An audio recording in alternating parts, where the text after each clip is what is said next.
Thanks for being here. I know that you're going to be leaving to Oklahoma soon, so yeah. If you go want, ahead. whenever. Yeah, thank you. Plan is leaving on Tuesday. So as of right now, I'm driving by myself. My sister was supposed to go with me, but plans changed. Oh, what? But it's fine. I was prepared to go by myself originally, and then she offered to go with me. I said, "Oh, that sounds like a good idea." And then plans changed. So Well, I'll go with you. if you want, Just driving? Yeah, I'm done. Yeah, we'd leave Tuesday. We'd be driving all day Wednesday. We'd drive however many hours on Thursday. Get to my place, move everything in, and then Sleep in the car? Is that the plan? sleep in the car. No, I'd be staying, like sleeping. At a motel or hotel? Yeah, the plan right now is Gallup, New Mexico, the first night, then Amarillo, Texas, the second night, and then wake up that third day and drive to my apartment, move in, and then I have like a orientation thing the next day, which I guess you would fly back that day. Yeah. And my mom said whoever's down to go with me, she'll pay for their flight. So if you want to, like, yeah, you can. Yeah, I'm down. I'm down. Yeah, let me know. Yeah. Let me know. I'll let you know. But so you're gonna be gone 4 years, right? 3 years, 4 years? It's a 3-year program, but I'll be back and forth. Actually might even come back Labor Day weekend, which is only in like 4 weeks. Because it's a 3-day weekend, and I don't know, I still want to have, a presence back here at home and everything. So Okay, nice. And you're gonna be studying law. Yep. Right. Yeah. Exciting. Yeah, so the first year, all the courses are pretty much the same, and then after that you kind of choose a specialty for your second and third year, and which right now I'm more thinking I want to go towards business and corporate law. One, because those types of lawyers generally make a good amount of money. Two, I've taken a couple business law classes during my undergrad, and I actually did enjoy them. And then 3, and probably the most important reason, is that it's probably the most versatile area of law, to where you wouldn't even necessarily have to be an attorney for your whole career. Just having that business knowledge and background would allow me to get involved in other business ventures and, take different positions or jobs down the line that maybe are just more business and less law. But obviously having the background and the knowledge is helpful. That's awesome. I'm happy for you. Yeah, I'm excited. New part of the country. I've been to Texas, but never Oklahoma. They're pretty similar. I'm looking forward to being somewhere new that, they experience all 4 seasons. I get a real winter, not like a crazy, it's not like, Minnesota where it's like 6 feet of snow all the time, but This is better than that. Yeah, exactly. Yeah. It's you yeah. still get a winter, but it's not like a super intense winter, and it gets pretty hot there over summers, but I'm not there most of the summer. And they have a really good football team, so it'll be cool experiencing that, just kind of being in a university culture and stuff. And then at the same time, it is kind of less busy and bustling than, big cities like LA or even San Diego. So it's kind of a good place to get studying done because it's a little more quiet and kind of chill area. And I have my own apartment that I'm moving into, 1 bedroom. And so I'll be able to have all the focus that I need for studying, because I get distracted pretty easily, so I'm looking forward to that and being able to take advantage. Yeah, so you're leaving right when the Padres get Soto. I know, right? I actually was thinking about that. I was like, damn, I'm really probably not going to be able to go to any games at Petco, because I was even looking back on Labor Day weekend, since I might come back for there, but I think we're in LA that weekend. That would be great when LA comes here. I don't think I'd come back in October, because after that, the next time I come back would be Thanksgiving, and the season would be over, but still watch it on TV. Yeah, that was crazy, because I think there was like 4 hours left, right? And like the trade deadline when they actually like got him, and it was just so unexpected. But I'm excited. And they got a first baseman, Josh Bell. Yeah, I'm not familiar with him. He's good. Okay, he's not sweet. like Soto good, but he's good. He's definitely going to help out. And then we got Brandon Drury, who's a third baseman, but can also play outfield from the Reds. And he's not like insanely good, but he's a pretty solid hitter and will definitely help our lineup. And then we got Josh Hader, who was a relief pitcher for the Brewers for a while, actually, multiple time All-Star, and we actually got him not yesterday but the day before, and so he actually pitched in yesterday's game. Like just came in, I think, just got 3 straight outs. Yeah, that's pretty good. And so everybody who we got is like in today's will be like there today. Yeah. Soto's making his debut tonight in about awesome 4 hours, 5 hours, 6 hours or so. And are we playing the Rockies? Yep, Rockies again. We actually have a unprecedented 5-game series against them because it was a 4-game series, but one of the games from a previous season series had gotten canceled, so then they made it up yesterday. So we beat them on Monday. We beat them twice yesterday, and then we play them today and tomorrow. So if we win today and tomorrow, then we get a 5-game sweep, which is like very rare. Yeah. Which would be nice over the Rockies because they've had our number all year, pretty much. Like, even though they're not a good team, they seem to always find a way to beat us. So yeah, every time we lose to the Rockies, I can't believe it. Yep. Because we've been ahead of the Giants all year, right? Yeah, pretty much. Yeah. But we're still like 11 games back of the Dodgers, but they just don't lose games, so it's hard not to be. I think they've won like the last 22 of 26 or something like that. Like, they just don't lose. Yeah, because I thought that they had a way better chance of making like a similar trade like to what we did acquiring Soto, and so us getting him was like. But it makes it more fun. If he would have gone to the Dodgers, it's kind of just like. It's like a buzzkill. Yeah, it is a button. I mean, I even had a couple of my buddies that are Dodgers fans that weren't like happy that he went to the Padres over the Dodgers, but they were like, "Oh shit, this actually makes it a lot more interesting. The competition is going to be like real now," because the Padres haven't been hanging with the Dodgers at all the last however many series we've played against them. And yeah, we just needed more offense. I feel like our pitching is good enough to beat anyone, but yeah, the offense is and the Dodgers good. Like all like when it comes down to like the actual playoffs, they haven't won like a World Series in a long time, right? Yeah, well, they won a Mickey Mouse one in 2020, so it was a 60 games. Okay, so it was the COVID year, so it was a 60 game season as opposed to a 162 game season, and then there was also a modified playoff. So, but the reason why it's called people call it a Mickey Mouse ring is because the NBA, when they played their COVID season, they all did it in a bubble, like one stadium or a few stadiums, but all like within one complex, so that way people weren't coming in and out. And they did it at Disney World. So when like I think the Lakers won the championship, everyone was calling it like, oh, Mickey Mouse ring, and like yeah, so like there's always a joke. Yeah, exactly. Oh, okay. Like basically saying like, oh, it doesn't really count because it's like such a modified season now. Wait, so the Dodgers won the World Series that year? Yeah, but in the NBA, they played over half the season and then had a full playoffs. Like obviously no fans and stuff, but played over half the full season and had a full playoffs. In the MLB, it's a 60 game season out of 162 games. So that's pretty much a third of a season, and it's like, but people go, oh well, they still won.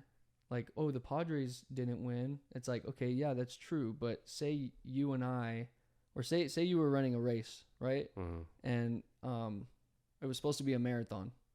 And so you're about to run the marathon, and right before the marathon starts, something happens. So they go, okay, we're not going to run a marathon anymore. We're just going to do an 8-mile race. And then so you go, okay, I guess we're all doing an 8-mile race, not a marathon. And then so the race starts, and then you win. It's like you still won the race, but you can't go around calling yourself a marathon winner, because even though you did beat everyone else, what you did wasn't equal to the precedent of every single other year playing this long, drawn-out season, 162 games, and then you 100%. Win. So it's like, okay, you won an 8-mile race. So I call it the COVID Cup. So I say, good job, you guys won the COVID Cup. Padres tried to win it too, and we didn't. Oh, were they close at all? Dodgers had beat us in the playoffs that year. But it's funny because aside from that, we haven't made the playoffs since 2006, which is like a really long time. And then so like on Twitter, some of my buddies in the group chat were saying like, oh, Padres haven't made the playoffs since 2006. And I was like, yeah, I agree. But that also means that like we're all not counting that COVID year because we did make the playoffs. But I wouldn't even count that. I would say we haven't made it since 2006. No, it doesn't feel real. Yeah, it's like it's a 60 game season. Like last year, we were in a playoff spot until like 90 or 100 games into the season, and then we just started sucking, and we ended up missing the playoffs by like a large margin because it obviously was like a full season instead of like some bullshit. Yeah, that's crazy. I didn't even know that the Dodgers won. Yeah. And then I also this year I didn't even know that the basketball finals like happened. I just heard that. Yeah, I don't really watch the NBA anymore. Yeah, It's just not it as seems exciting. dead. I didn't even see it playing They anywhere. obviously have like a big following, like of people that are really passionate about basketball. But yeah, I was into it for a little bit because I had a couple roommates that really liked the NBA. But yeah, I mean, it's so just the way that I guess the other teams are kind of like this too, or the other leagues, but just the way that they switch around teams so often. It's like the NBA revolves around like 10 or 12 superstars, like LeBron, KD, Luka, Kyrie, Tatum, Giannis, and it's like out of like those like 10 to 12 guys, it's like pretty much the whole league revolves around them. And then whenever their team isn't good anymore, they just all like switch to the same teams again. It's I don't know. And there's no salary cap. I guess there's not one in baseball either, but I know that in baseball, isn't it if you pay a certain player amount, you like they have to pay taxes on it? Yeah, there's a luxury tax, which they also do have that in the NBA. But it's like I feel like baseball, even the worst teams, still eventually will come around and compete. But it's like in the NBA, I don't think. Oh shit! It's gonna fall. But in the NBA, I don't know. I feel like there's just franchises that just like never ever have a hope at winning anything ever. And in the MLB? In the NBA. In the NBA. The MLB kind of too. That's why the NFL to me is the most fair league because every team has the same player budget. Oh, really? Yeah. Huh. So. Yeah, I don't know the economics of these sports, but I know that at least with how does the drafting work in baseball? Because don't they try to make that fair at least? Yeah, well, and just like in the NFL, the draft is like opposite of the standings the previous year. So say you won the World Series, you're going to have the last pick, and say if you were the worst team, then you're going to have the first pick. But yeah, the MLB draft's really long. There's like 40 something rounds because a lot of those players never even make it into the MLB, and it takes them a long time to like climb the ladder of the minors.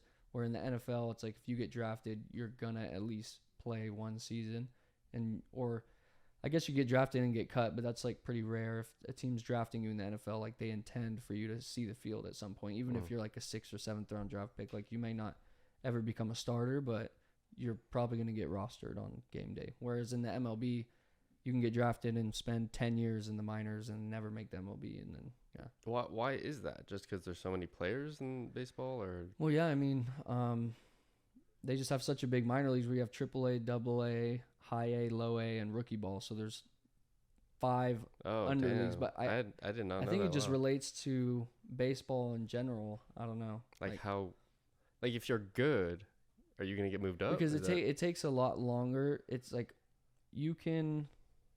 I guess it's becoming more common now, but to be like 21 years old in the NFL and be doing well is actually not that rare these days. Like you do your 3 years in college, you show up and you're ready to play. In the MLB, to have like be 21, 22 and like thriving, like I said, it's becoming more common, but in general is more rare. Like it generally takes a lot longer for you to develop into your full stride. But yeah, that's crazy. Isn't like, don't the Mariners have like the youngest guy in baseball? And he was in the home run derby. I don't know his name. I think I want to say his name's Julio Rodriguez, but yeah, he was doing well. But I mean, he's 20, right? Tatis was playing on the Padres at 20, doing well. Juan Soto, I think, won a World Series as a rookie at 20 years old. So yeah, that's crazy. Yeah. It's being done now. Yeah, they make it sound easy, because I would never guess that they're 20. Yeah. But yeah, recently I was just searching. I forget exactly how I came across it, but I started listening to, I don't even know her name. Is it Yoemi Park? How do you say it? Do you know? I think that Yoemi Park. And I was just sort of I had no idea that was really how it was in North Korea. So what did you think North Korea was at before I watching? thought that it was just like, I thought that it was harsh, but I thought it was harsh in the way that like liberals think the U.S. is harsh, like ways It's a funny way to describe it. ways that are like actually unfair, but like there's still like there's just no human rights. At all. Yeah. I mean, it is really like peak totalitarianism. You won't find any nation state on earth you couldn't even that's to that degree. And the thing that's crazy too is like there's not really a close second either. Like you could argue back in the day, you know, before like the Soviet Union fell, that the USSR was somewhat like that. But I don't even think they had the level of detail and just like that North Korea goes to in controlling their people. Like you could look at like Nazi Germany, I guess, but also totalitarianism is becoming more doable as technology advances too. Like it's making surveillance states a lot more possible and controlling these like big bureaucracies. So you can kind of see that in North Korea, but yeah, they're pretty crazy. I'll say a few of the things that I remember from listening to those podcasts. I think I listened to her on Lex Friedman and Joe Rogan. So yeah, I think I remember like they have these 3 classes of people, and then within each class there's like 20 subclasses, and you know which class you're in, but you don't know which subclass you're in. The government does. Oh wait, when did you talk about this? It might have been on Lex's. Oh really? One. Okay, because I didn't pay too much. Like I watched some of that one, but I didn't like really. But then you're not allowed to marry in other classes. But if you do, Brandon just took a hit, by the way. That's why he's coughing so much. But if you do, you always you can only marry down and not marry up. So say the classes are A, B, and C, C being the lowest. It's like if you're in class B and then you meet a girl that you really like and she's in class C and you guys get married, now you're class C. So no one ever really marries down, and it's like so that it like keeps the classes separated. So I think in North Korea, if you're among the top, if you're in the A class and you're like loyal to the state, you probably actually have a pretty good life. Obviously that comes at the expense of tons of people who are just absolutely miserable. So it's like, I don't know how much they think about that or even how much they really know. Maybe not though. Like, cause we don't really know. Yeah. Honestly, that ranking system, cause she was never like at the top, you know, the whole thing could be a lie. Yeah. Even that. There's that. And then it's also just trying to even just zoom out more. Like, not to say I don't believe that North Korea is a crazy totalitarian place, but you also have to wonder, like, oh, how much of what I'm hearing is like Western propaganda about North Korea? How much of what I'm hearing is actually true? You know, so you can only really speculate, but like with what she's saying, I'm not calling her a liar, but I mean, I guess at the end of the day, like, you really never know what is true and what's not, or even just what's in the press, you know, like they say that when you go to North Korea, there's actually like YouTube videos of like travel vloggers that have been there, but the thing is, like, when you go there, you have to be with like a state representative the whole time, and they like take you where they want to show you and stuff, but they'll show you like these thriving, you know, farmers markets with tons of food and all these like people who, you know, look very well put together, and the whole all thing is stuff. a lie.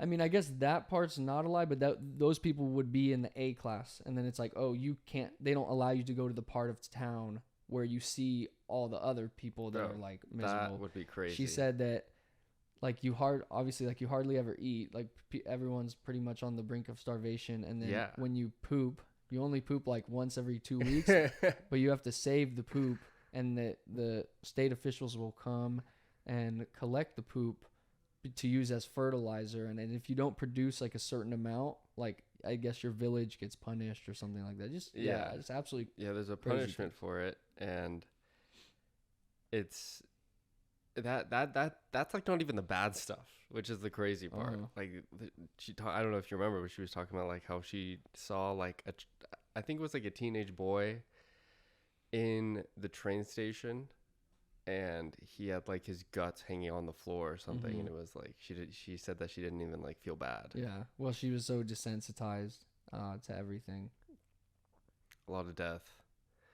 But I guess because it's like what she was also saying was that China has like an involvement with North Korea, and it like if they are involved and like want North Korea to like keep on going the way that it is, because it sounds like North Korea like harvests like organs from their citizens and like sells it to like the Middle East and China, and weapons, like everything they test with, and it's like it seems like they're doing well with it, you know, and they have like a interest in it, and they wouldn't want it to go away. Yeah. I think that's very true, especially because in the region, right, you have like South Korea, which is like a major Western ally. You have Japan, which is like a big Western ally. So China kind of looks around and says like, okay, who could we rely on that also hates the West? That Is that really how it is? Like, who hates the West? Well, I Like, mean, it's us and them. I mean, whenever you're talking about geopolitics, especially between two major conflicting powers, and that other power has a ton of influence in your region, you're looking at the other countries in your region that could help you.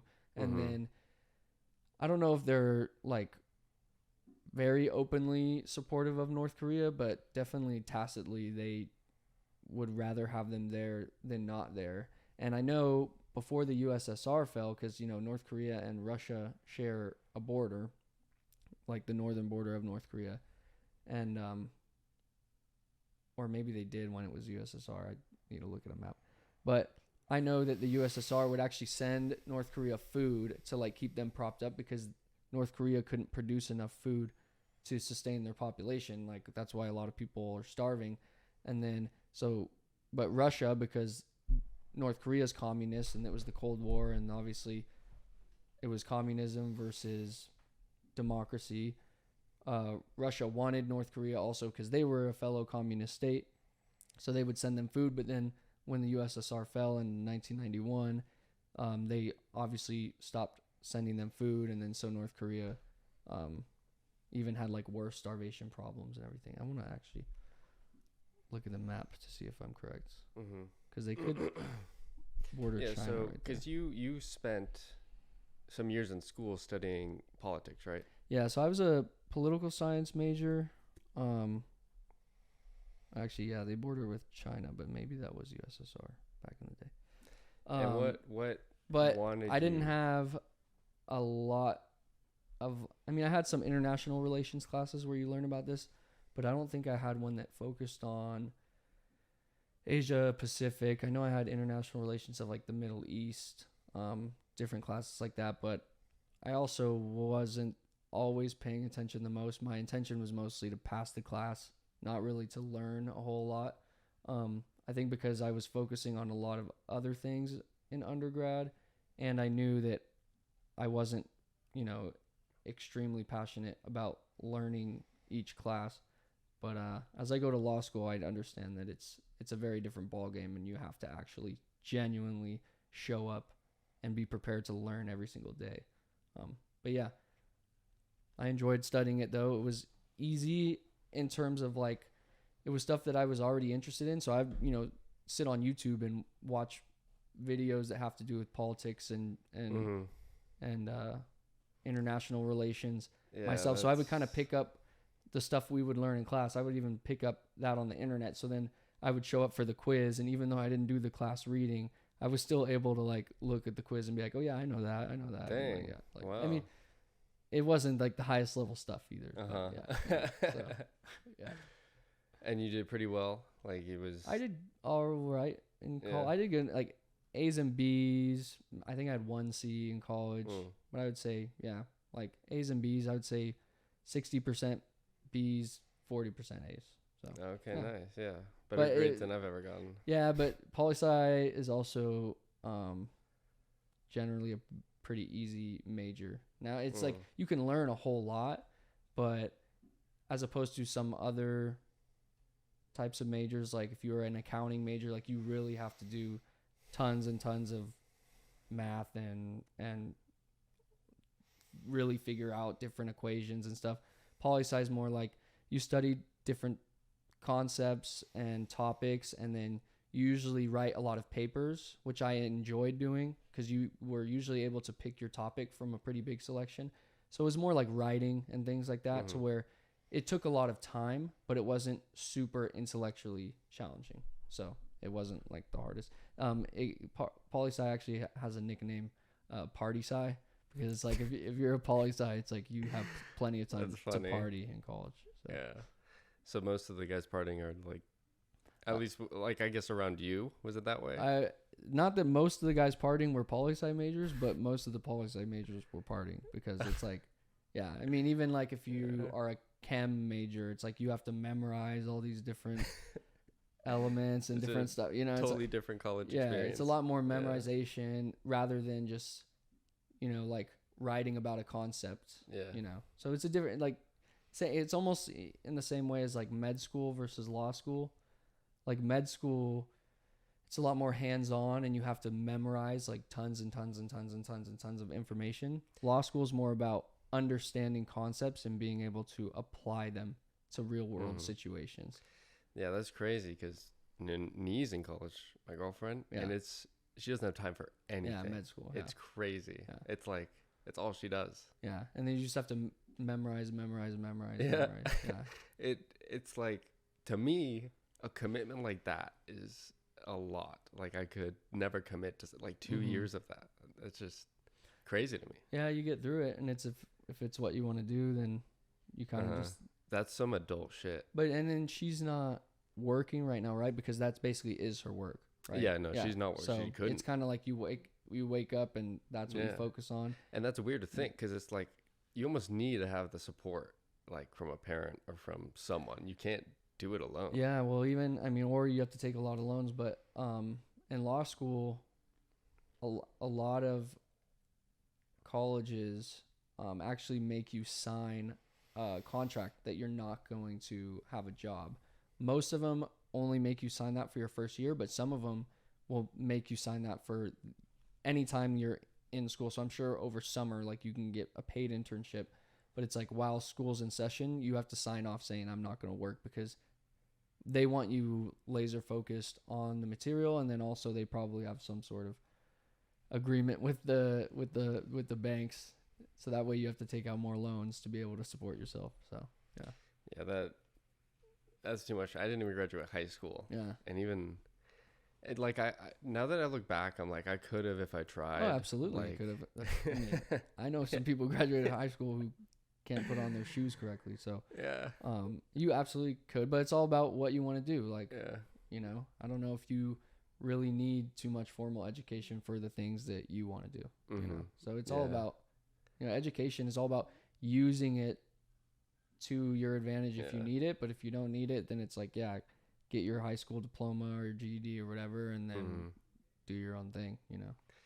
Yeah, because right now I'm in the middle of a real estate deal, and that is just learning that whole process because I was sort of introduced to a guy who's helping me out in real estate, and he just kind of put me on the path of, I think, one of the most fundamental things in starting like your business or any, like if you want to make money as a business owner, I think like the most fundamental and best thing you could do is like learn just simple corporation and like business law, and that will set you up. So like you're just way more confident going into it. You know what to do. You learn how to open like a business bank account and get an EIN, and it's so worth doing. And then even a lot more confidence in the liability side, because one thing about starting any sort of business, you're like, okay, there's a lot of room to get sued, whether it's for financial reasons, or say you're selling a product and it is a malfunction, or you're selling a service and something happens, like say you own like a security company and then like some fight breaks out and then one of your bouncers was the one that did something reckless, and then now your company's liable for it. So like just different things like that. So when you are able to have someone there with a business law background, you're a lot more confident with every step that you take, because so much of business, or especially starting business, is you feel so overwhelmed a lot of times because you're like, I don't know what I'm doing. I'm kind of learning as I'm going. Mm-hmm. And sometimes that can get you in trouble. But it's like, I think the biggest thing about business too is risk taking. Like if you're not willing to take risks, then, you're probably not going to do much. And I think the size of it, because when you say making risks, it's like easy to make some risks, especially if you already like have a desire. But when you're like, you could be risking so much, like your entire life could change because of this not working. Yeah. And especially if you don't have a lot of capital up front to put towards it. Yeah. I mean, I would say nowadays you could get like money's so easy to come by right now. Like you could easily get like a couple, maybe not 100,000, but like I would say like the average person can probably get like $10,000 to $20,000 pretty easily, whether it's like credit cards or like some type of asset you have, like getting a loan out on it. But if that doesn't work, you're just left with a bunch of debt. And I feel like it's much easier to recover. Like like I'd rather be in a bunch of debt than like literally lost everything. And then, actually in the United States, it's a pretty debt forgiving society with bankruptcy and things like that, and being able to claim bankruptcy and being able to start over. And a lot of wealthy people claim bankruptcy all the time, whether it's personal bankruptcy or it's bankruptcy on a certain business that they have. And you can use debt actually to your advantage in a lot of ways, like being able to leverage yourself better and shit like that. Now I'm no business expert, but I just know that if you're trying to move through starting a business or whatever, and your main goal is like, oh, I don't want to take on any debt, it's like you can use debt to like allow yourself to move things along and everything. And obviously like you're taking on a risk and you're gonna have to pay back more than you borrowed.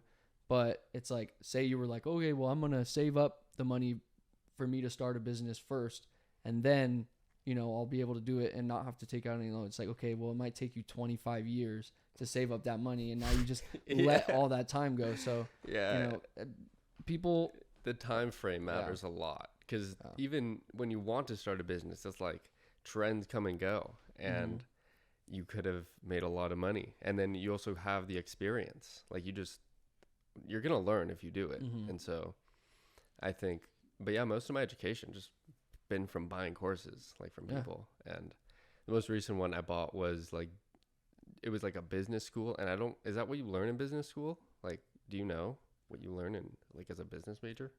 I mean, I know you take a range of different courses from like, marketing to accounting to business management.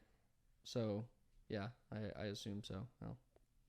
Yeah, but then it's like, couldn't you just get a major in those? Like, it seems like you're gonna learn less.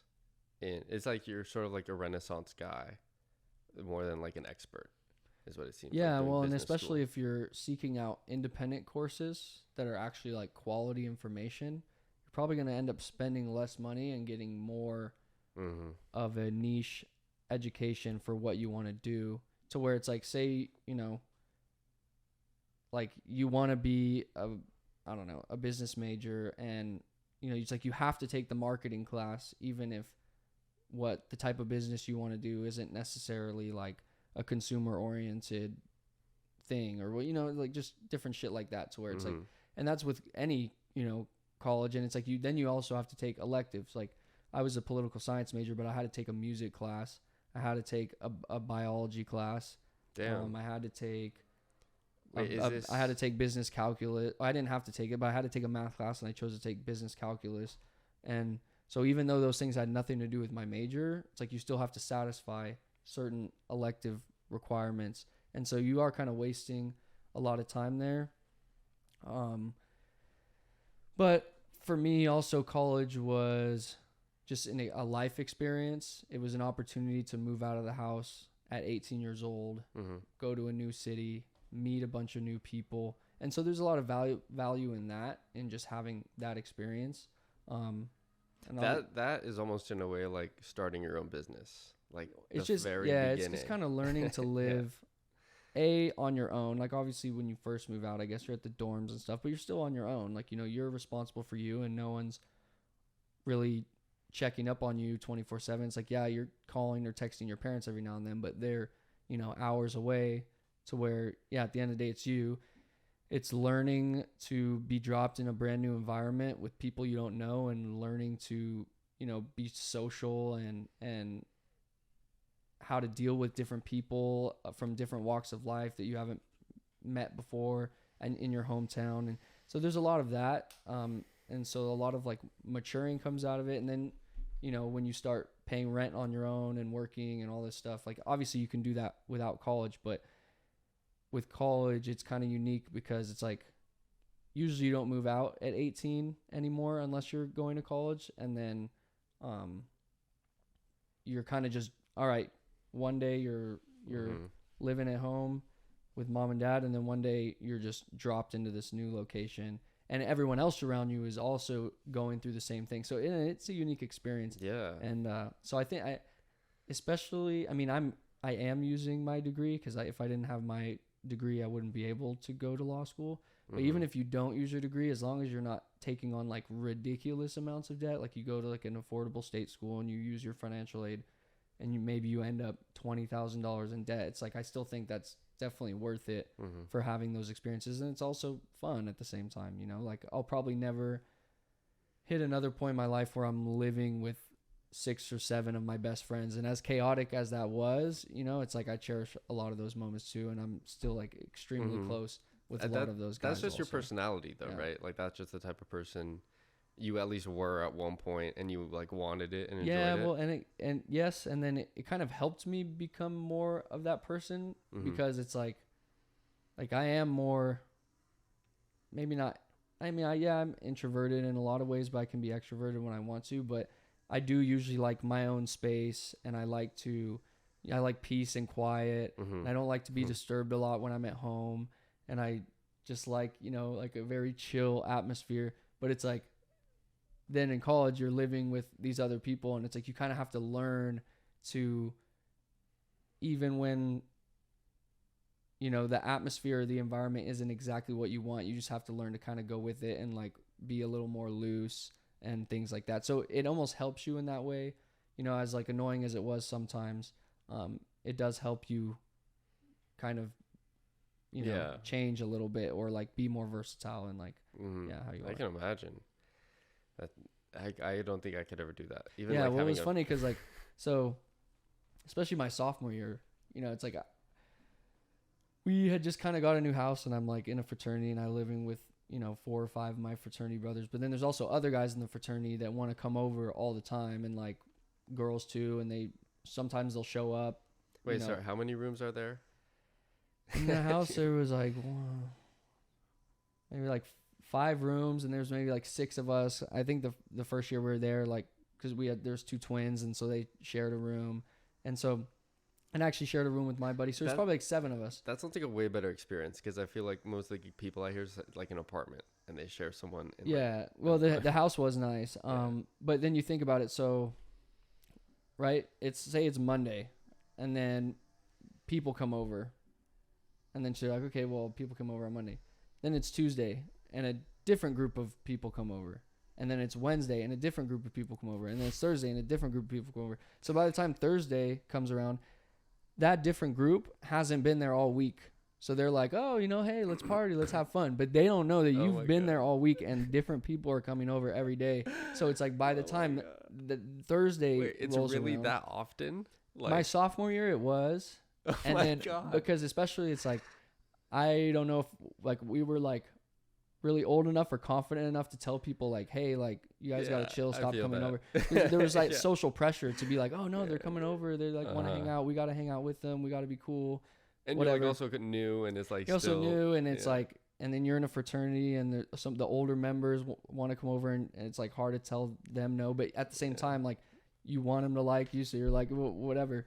But it's like, yeah, they don't realize that, okay, maybe they were at their own apartment, and Monday, Tuesday, Wednesday they had peace and quiet, and then they come Thursday, okay, it's Thursday, like let's go hang out. But they don't realize that we've had different groups of people coming over every day. So it's like when you're the one living there, it's like just constant. Now as my junior year and senior year, it's like we're a little more settled in, and so like by the time my senior year, if people were coming over, and say it was I had work in the morning and it was late, like I had zero problem going out there and being like, hey guys, like I got work, you guys gotta either go somewhere else or just like be more chill, turn it down, watch some TV or whatever. Like I had zero problem doing that, and a lot of people were very respectful of it. But yeah, when I was like 19 and it was my first time, you know, living in a house like that, it was very easy to be like, I won't say taken advantage of because it was all fun, but yeah, it was very easy to like lose sight of, you know, like your studies and stuff. Yeah, I bet. Yeah. Yeah, that. It would get stressful at times too. And I didn't have a car for most of my sophomore year too, so I kind of just be like stuck there. If I want to go grocery shopping, I had to like have one of my buddies be like, hey, are you grocery shopping this week? Oh, you're going on Wednesday? Oh, you mind if I come too? Like, yeah. Yeah, that's a lot. So like, how often did you actually like party? Was it like really every day? Like you would drink and like play games or?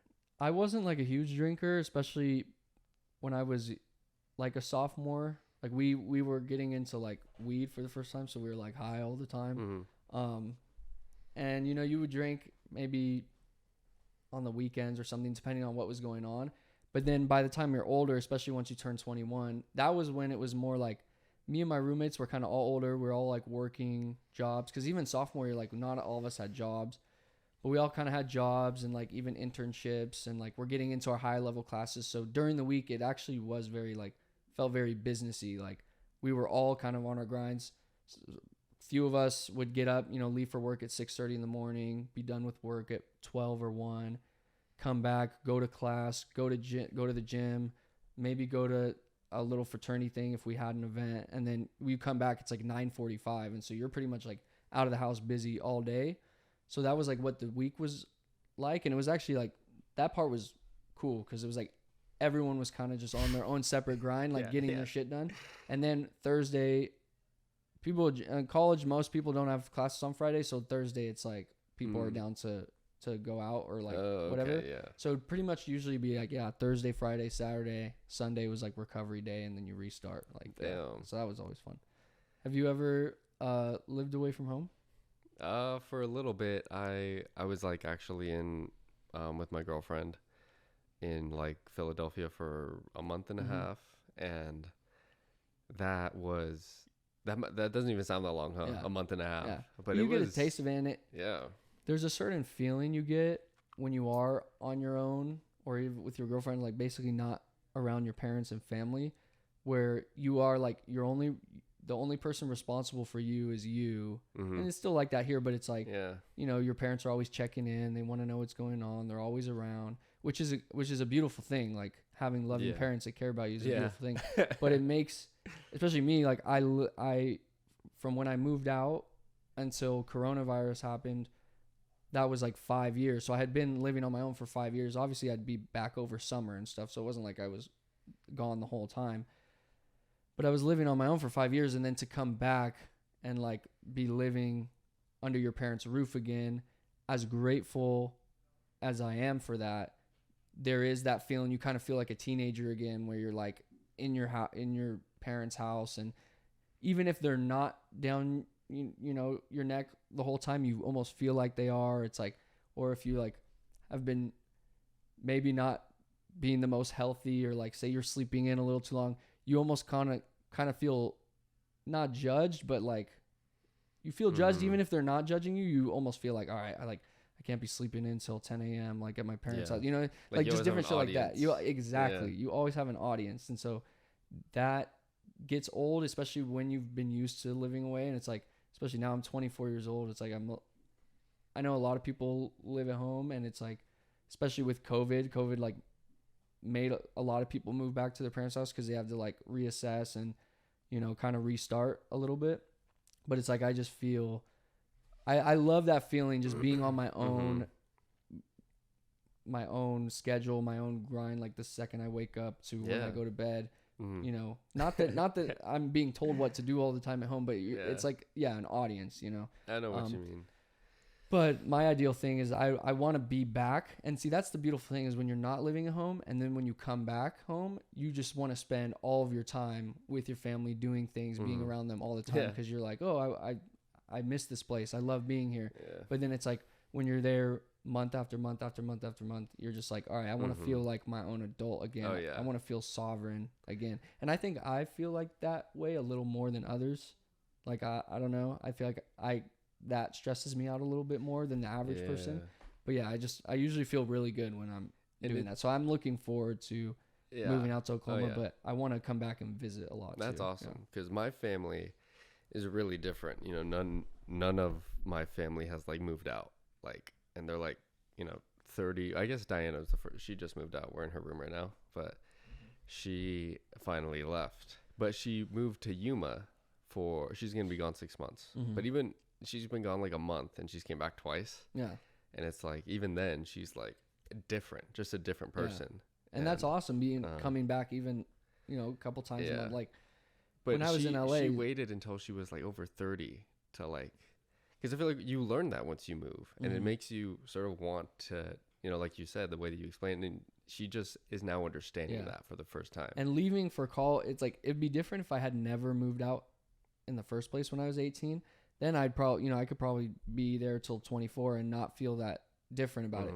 But having left for a while and then coming back, it was like I was so used to this way of adult life, even though I was still supported by my parents here and there. Like, you know, they would, you know, my dad was paying my phone bill for a long time, and my mom would, you know, if I wanted to come visit, she'd be like, oh, come down, I'll pay your gas. And like, so things like that, like, they were obviously still helping me. Say I was short on rent a month, my mom would loan me the money for a little bit, you know, to be able to make ends meet and shit. So it wasn't like, oh, I don't need my parents at all and like whatever, but just waking up and being on your own time, you know, every single day is just a good feeling to be like sovereign. Like that. Yeah, I feel like just like when you stay at home all day and don't do anything, you don't really get any new experiences. And I think like the more I guess adult experiences I have, you know, because like as a child, you kind of learn what life is. And then, you know, as an adult, you're like, oh, wow, I thought I knew it all when I was a kid. And it's like the only way you get there is by going out and like learning new shit. And you don't get that when you're living at home for so long. Yeah.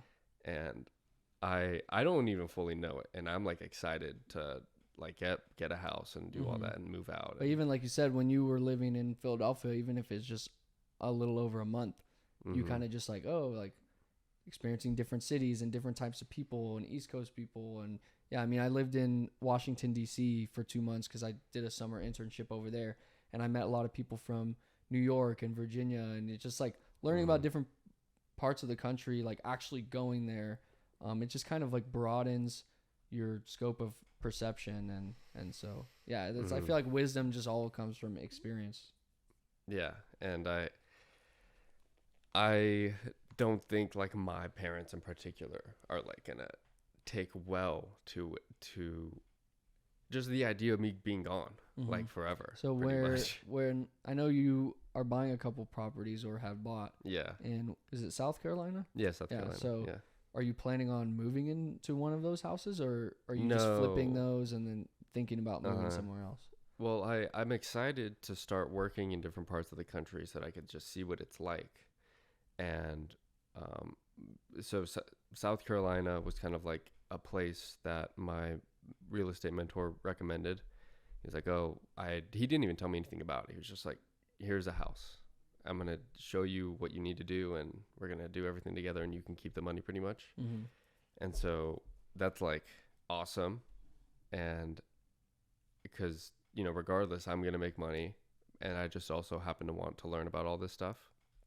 But we pretty much, I'm doing a deal there. I flew there. I checked out like the properties and the area, and you know, I didn't do much. I was there for a day just because like it was like literally a 1-day trip there back home, and I just saw it, checked it out, and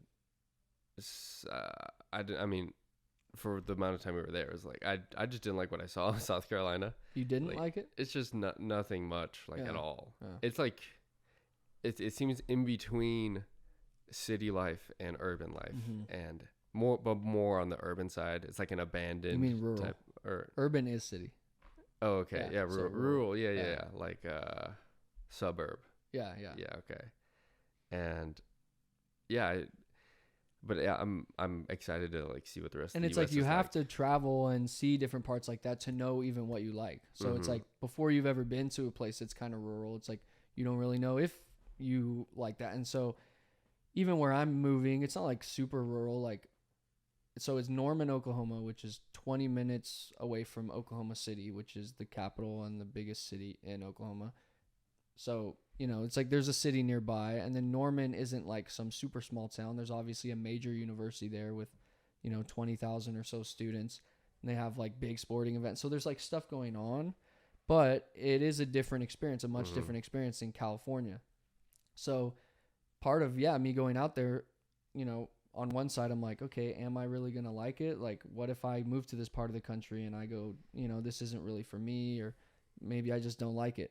But it's like I have to actually put myself in that scenario to ever find out if I do or don't like it, and then I think I'm going to like it, but God forbid I get there and I'm like, oh yeah, this place sucks, super boring, which I don't think Would that be. really even be a big issue? Like if it was like that? Well, first off, I'm there for school, so if it's a little boring, that's a good thing. And then Yeah. second of all, it's like I can always. I mean, my plan is to move back to California after law school. Is that like something? So you want to live in California? So do you have to take that into So account? if my family lived in Oklahoma or Texas, I would much rather live there. But it's like I don't want to just be away from my family indefinitely while I'm working. So the goal is like I look at California right now. I'm like I can't really afford to like have my own place here and actually like be able to live comfortably. It's too expensive. The job I work at now, I make decent money, but it's real tough to be able to save it's up. not worth it. And I could move out and rent, but then if I'm renting somewhere, it's like I'm never going to get ahead. So I do want to be able to make enough to where I could at least, start building some sort of equity. So the hope or the goal is to go to law school, get my education, and then since I will be an attorney, I'll be able to actually afford to be able to live in a place like California and be around my family. And who knows, maybe by then, they're down to move to Texas or something too. And it's not like I hate California. I actually really do enjoy it here, but it is just so insanely expensive. And there's a lot of people, and even being up in LA, like LA was cool for college, but I would never want to live in LA again. It's just like you can't even go to the grocery store without just sitting in a ton of traffic, and it's just like you just feel like swarmed by everyone all the time. LA's never been a place that I'm like, I don't even think it's. I think it's like worse, or like if someone tells me they'll live in LA, I'm like feel bad for them. In a way, it's like there's fun stuff to do, but man, it's like even when we would want to go out to the bars, it wasn't even that crazy far of a drive. But it would take us like 45 minutes in an Uber to get there. Is it that way even around like the very like where the rich people live? So no, well, so that's probably like, so Beverly Hills, because Beverly Hills is kind of in the middle of everything. So Beverly Hills, I'm sure it gets very crowded. I wasn't always there.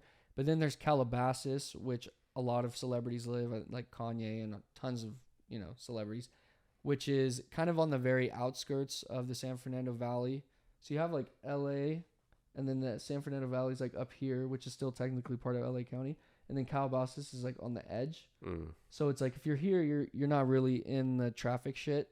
But it's like if you want to drive to the city, you're gonna get caught. It's inevitable. There was actually just a thing, like a little story on Twitter. I think it was like Kylie Jenner or something, where she took a jet, like her private jet from Camarillo, which is like kind of, I don't know exactly in LA, but it's like kind of in the metropolitan area, to like Calabasas, which is like probably like a 50-minute drive. But she like took her private jet probably like 5 minutes or like 2 minutes, there, and then so people were giving her shit for that. But that's insane. She didn't want to fucking sit in traffic for 50 minutes, even if she's in the back of a Rolls Royce. She's like, I don't care. We're gonna just be sitting there. So there's like, California, but it is so beautiful. Like I even wait. So like, there's airports in those areas, or is like I mean, there's little small private airports. Wow, I have a lot of cities. I mean, think of like Gillespie, not Gillespie, but all I know is that one. But the one in Santee, is that Gillespie? Yeah, that one's Gillespie. So there's like that, like There's different shit Maybe like that. so there's all like around. more of those in LA. I bet there is, huh? Yeah, I think so. Yeah. And then kind of all different parts of the country. There's like small private airports. Like if you have a jet that you charter, like you have access, I guess. But yeah, so I'm looking forward to moving out there, and kind of just seeing a little different way of life and seeing if I like it. It's obviously way cheaper there, which is the main reason I'm going out there. Because my whole thing, we were even talking about debt earlier. It's like sometimes you got to go into debt to do what you want to do. And law school is one of those things where I just, really don't have an option. But I was like, okay, if I'm going to go into debt to have this experience, let me go somewhere where the cost of living is a third of what it is here. So that way I can go into the least amount of debt and still be able to get, the same education. And then I can bring my credentials back and be able to afford to live. So yeah, like, just to put it in perspective, I have a 1-bedroom apartment, comes with like washer dryer, has like water and internet included.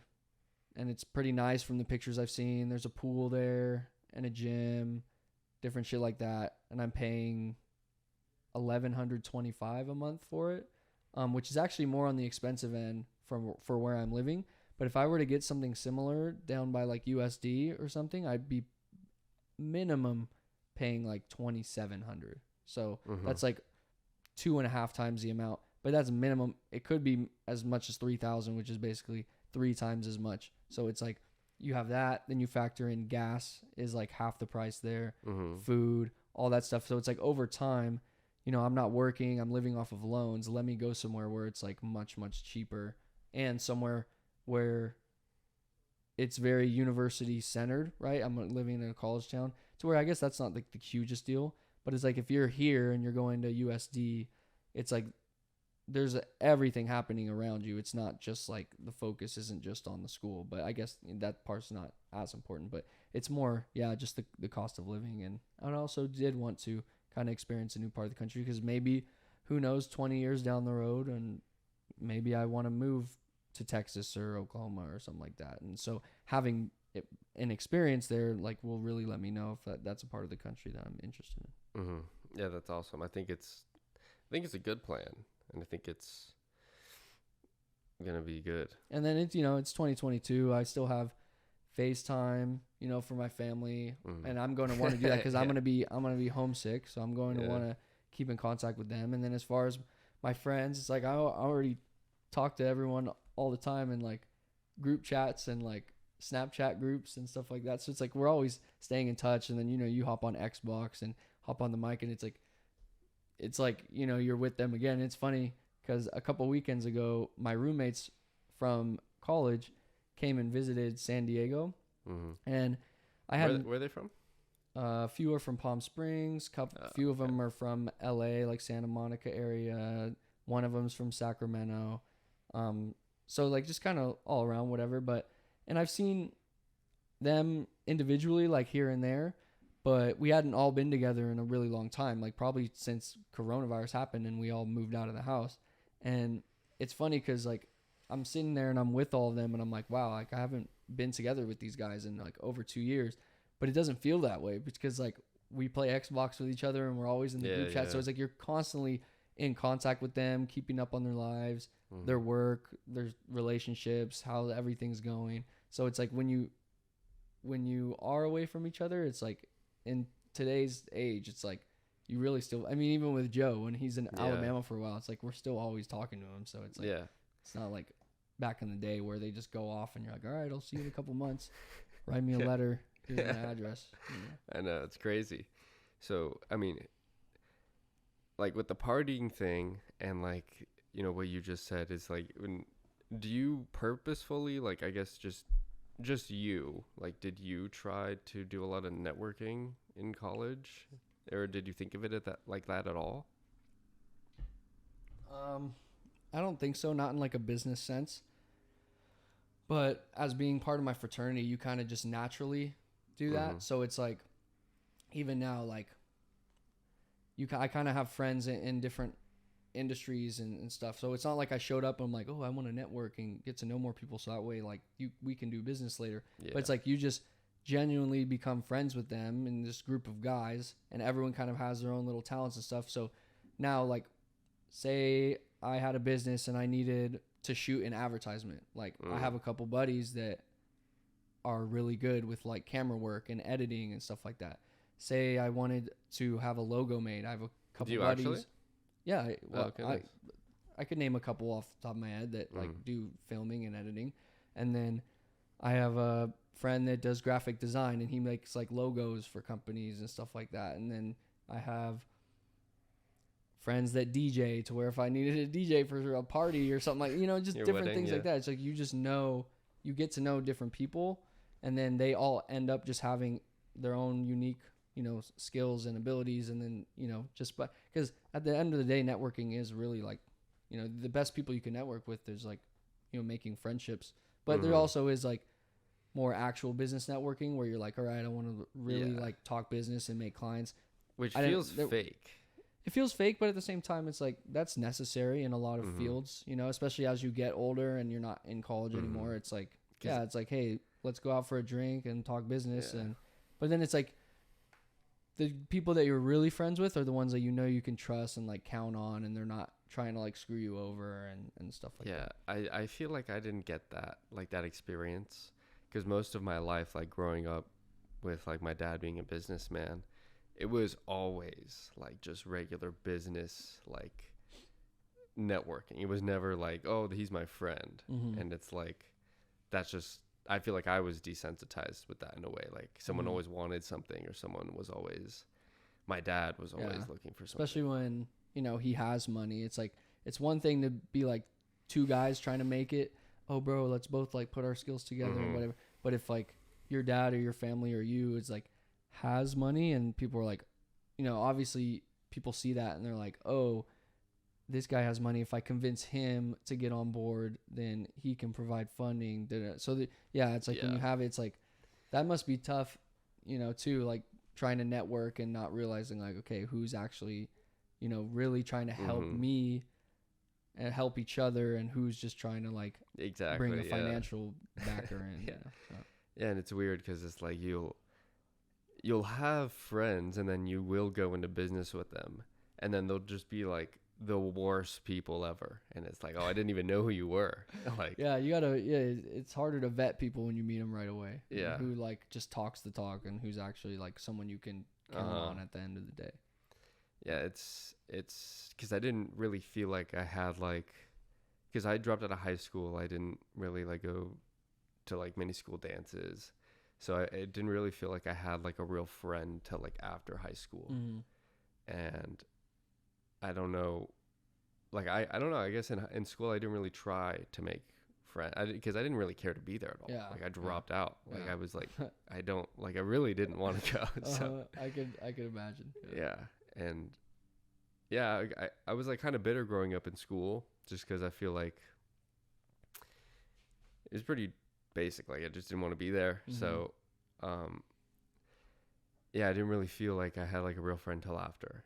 And it's like, that was like almost like a weight lifted off my shoulders in a way. Because it's like, oh, not everyone's so like, whatever, you know. What type of, because I know right now you're like flipping or looking or trying to flip real estate, and you have like your NFT projects going, and you're starting a little jewelry business, but say you fast forward like 20 years, like what industry would you see yourself making money in? Like what kind of attracts you, I guess? Or do you not know yet, and you're kind of just trying different 20 things? years? 10 years, 20 years, whatever. 20 years, I hope. Like, do you see yourself being a real estate in 20 years, I hope that I'm worth like 50 million. But just like what industry do you think that you would look to make? That's the thing, because once I'm that rich, I'll be able to do whatever I want, and I don't know what that is yet, because like I, you know, grow and learn and whatnot. But that's in 20 years. In 10 years, I do see myself hopefully in real estate, in the crypto space. Do you ever see yourself like starting a business with like a product or like a product line? Yeah. Like consumer oriented stuff? Or yeah, for sure. Yeah. And I want to, I like right now I'm still like learning what I want to do, but it's mainly real estate And I was interested in architecture. Like if I went to school, it'd probably be for like learning how to build things and design them. But yeah, I think likely real estate, crypto, hopefully like building some sort of platform. I think I lean towards more the service side rather than like the product side, you know, and I think it'll likely be something that like is developed and probably a software of some sort. Yeah. Because I feel like a lot of would the you world be the is running coder, on or that. would you be more so like I the would not be the CEO? coder. Yeah. No, I You'd be the visionary. I don't have. I mean, just learning business is like a lot, and then you got to learn how to code, and it's like the business. It's weird because the business would be coming first, and then you're like, oh, I guess I got to learn the skill to do this idea, and that. Or you hire coders, but then Exactly, that's expensive, and then they turn around and they go, okay, well, that's why you need the money. You just told me your idea. You know, it's like, the hey, Mark I have an Zuckerberg idea for story. this software. Yeah, exactly. Basically, the Mark Zuckerberg story. Exactly. And that's hard. Yeah. And the nice thing is being able to at least know a little bit, like at all. Like I said, with like business law, like even if you know a little bit, it'll get you a long way. And it's like with coding, you can take like a study code for like a week or a month. You know, this is your idea if you want it to take off. Like I remember growing up, even for like drop shipping was one thing that I started doing in like 2017. I don't do it anymore. I think it's stupid, but it's like back then Shopify was like what you, and it still is what's the most popular. But what did you try to drop ship, and why do you think it didn't work, or why do you think it was stupid? It's not that it didn't work. First of all, I definitely had the knowledge to do it. I did do it, and it was successful for a little bit. It's just that I was somewhat like broke. I didn't have a job, and like I didn't really care enough to ask my parents like, hey, could you give me some money so I could do this? I took like maybe $1,000, and I already had the course, which is like a bundle of packages that I bought from Ty Lopez. Yeah. And I did the entire course. I learned Google ads. Facebook ads was like the biggest one. But what I tried to do was sell like baby products, because I thought that would be like, I don't know, it was just a random thing that I was like, oh, okay. And then the next thing I did was like chargers, like car chargers, like a thing you put on your dash and you put your phone on it. And it's like wireless charging. And so, I mean, with the baby products, I sold probably like 30 of them on my website. And 30, all my website had was one product, and it was like a manger that you like, it was like a sling, and it like, you know, you buy it from a shitty website, Alibaba or AliExpress, and you fucking ship it from there, and it's like $2, and I just sold it for like 120, and it's fucking crazy. Like the profits are that big, and then some have like minimum orders. So it's like you got to buy like 50 of them, but the product I did wasn't like that much. It wasn't, the profit margins can't be that big, but I think my product was like $25 to buy, and like I sold it for like 120. Yeah. So why do you think it's stupid? I don't think, I mean, whatever I do in this world, I want it to be like for the betterment of like human well-being, and I don't think I think whatever I do will have like a high sense of like morality, and the drop shipping culture and ideology behind it. You kind of just like tug on people's emotions and strings and sell them dog shit from like cheap labor, and I just don't like that. That's what I don't like about it. But it was making money. Yeah. It was. Drop shipping is honestly something I've thought about before to get into, because it's like, you know, it's a lot of work, but you can do it all from your home, and as long as you're just on top of everything. And I mean, I guess advertising in general is always about playing on your emotions to get you to buy a product. Like, so that's just, but it's like how far do you want to go? Yeah. And like I want to have like a solid reputation in whatever I do and like be respected. And yeah, you could be respected in that drop shipping community, but you know, if you're going to take like you're not going to change the world drop shipping, you know. Yeah. Like you're not going to be like an Elon Musk or Jeff Bezos type you of can guy. make $5,000 a month doing it on the side and shit, you know. But if I learned, like, I don't think that it's something they would be proud of, you know. Like the mindset that those people have, like people who change the world, I don't think it's like for profit like type of stuff. Maybe in the beginning, but once you have the money, you genuinely think of like something that will change the world, and you like go out and do it. And you kind of, it's like all of these real businesses like seem real, and they are. Like if someone told you they had a drop shipping business, it would be like that doesn't sound like a real company. And that's like, because it's you say, not. oh, you kind of run an online store basically is what it is. Yeah. And it like, it's hard to build a brand doing that because you're selling dog shit, and it's not even a brand that would be like popular or like good. So it's like I don't really have the motivation to like do this long term. Does it always have to be dog shit, or could you drop ship some decent it would be harder. products? Like it would require more work, which is like the last thing you want in a business. You know, if you could not only work less but make more money doing this, you know, that's like the type of thing it has, just minimalizing and maximizing your profits and like the time. And it's like, oh, you want to live the Wi-Fi lifestyle or whatever. I think that's what they call it. Like you live off the Wi-Fi pretty much. And I left that pretty quick after like 3 months of doing it. I was like, what was the most you made in a week or in a day? In a day, like 750. And was that rare, or I mean, obviously well, I only did it for 3 months, but that was. And was that revenue or like profit? That was like revenue. That was like, but the product I was selling, like I just said, the profit margin was pretty big. So I was excited. How much were you paying for ads? The most expensive ad I did was $500, and that was on Facebook. And that was actually the last one I did too. I feel like that specifically turned out orders.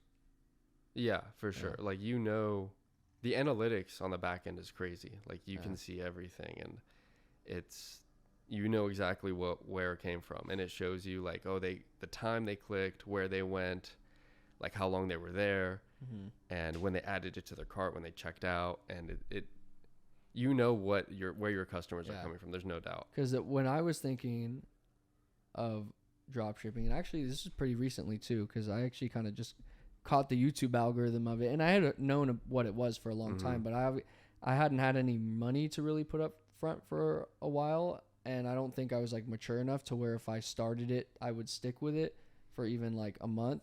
Like I feel like if I would have tried it 2 years ago, I probably would have tried it for a week and then gave up. And I haven't even like started yet, and I don't even know if that's something I would try. But if I do, I was thinking like it would be pretty sick to have like a drop shipping online store brand around like MMA or like boxing products. So have like, you know, gloves, wrist wraps, mouthpieces, things like that. And I feel like it'd be pretty cool to like build a brand around that. And like, I feel like could make money. And I feel like it's the fastest growing sport right now. It's like martial arts. Everyone's like getting into it because of Jake Paul and all this shit. It's like so many people want to start doing that. So I was thinking, I was like, that actually seems like a good industry to do it. But and I'm not saying like you said it was like super immoral, but I don't really see it as like, you know, immoral or whatnot.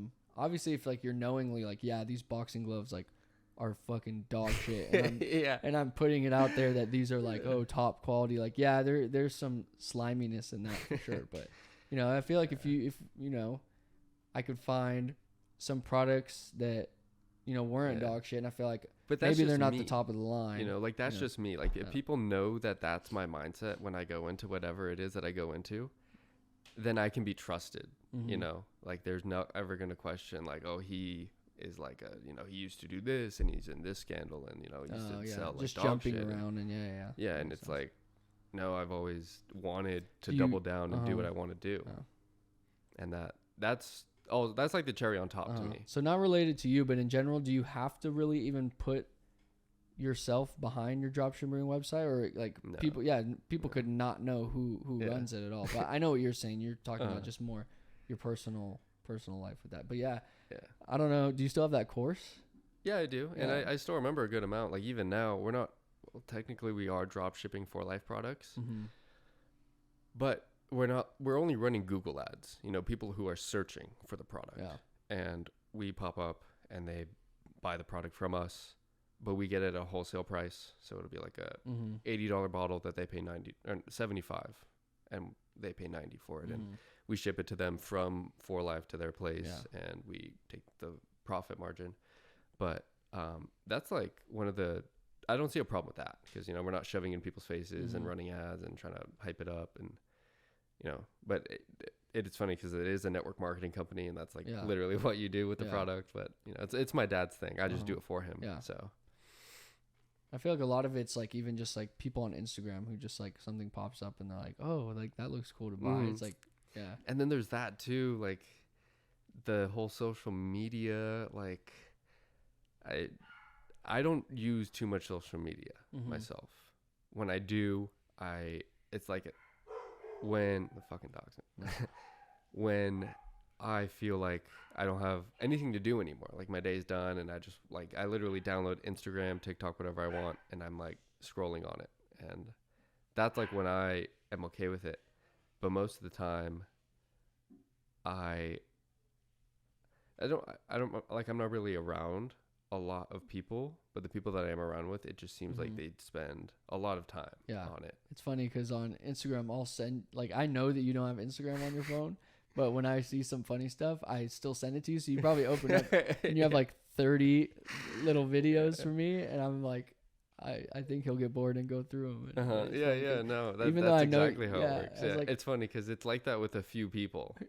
like I know that I'm sending you something. I'm like, I know he doesn't have Instagram on his phone, but eventually he'll log back in and like go through it and like, see some shit. And that sometimes I will think like the first thing when I download Instagram, I'll be like, oh, like I'm really only doing it to check my DMs. Yeah, because it's like, oh, there's probably some funny shit in there. Someone tried to hit me up. Yeah, but yeah, it's interesting because I think social media has like a huge play on the way like we observe people in the world, and as a man, like the way we look at women.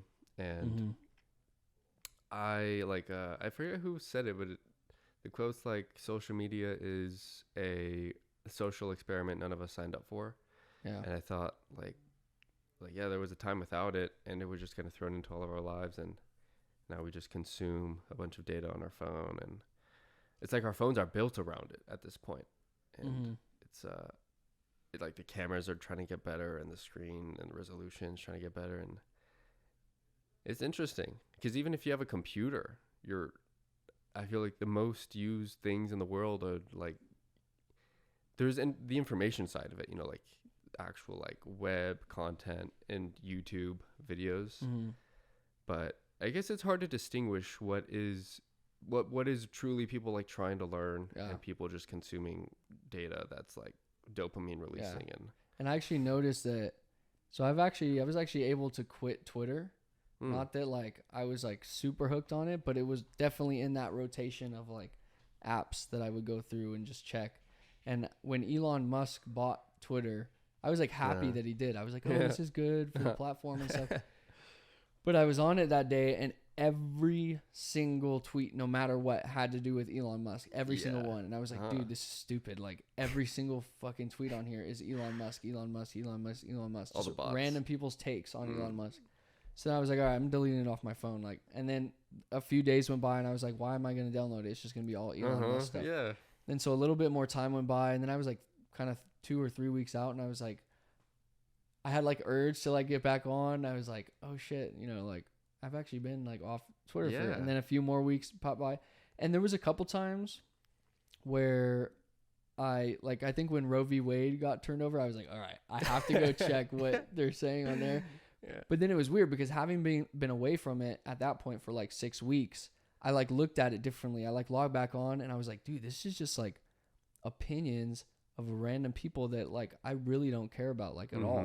Yeah. And what's cool about Twitter is you can like dive really deep into things and like you get real deep into threads and kind of like learn about some stuff that you would have never come across.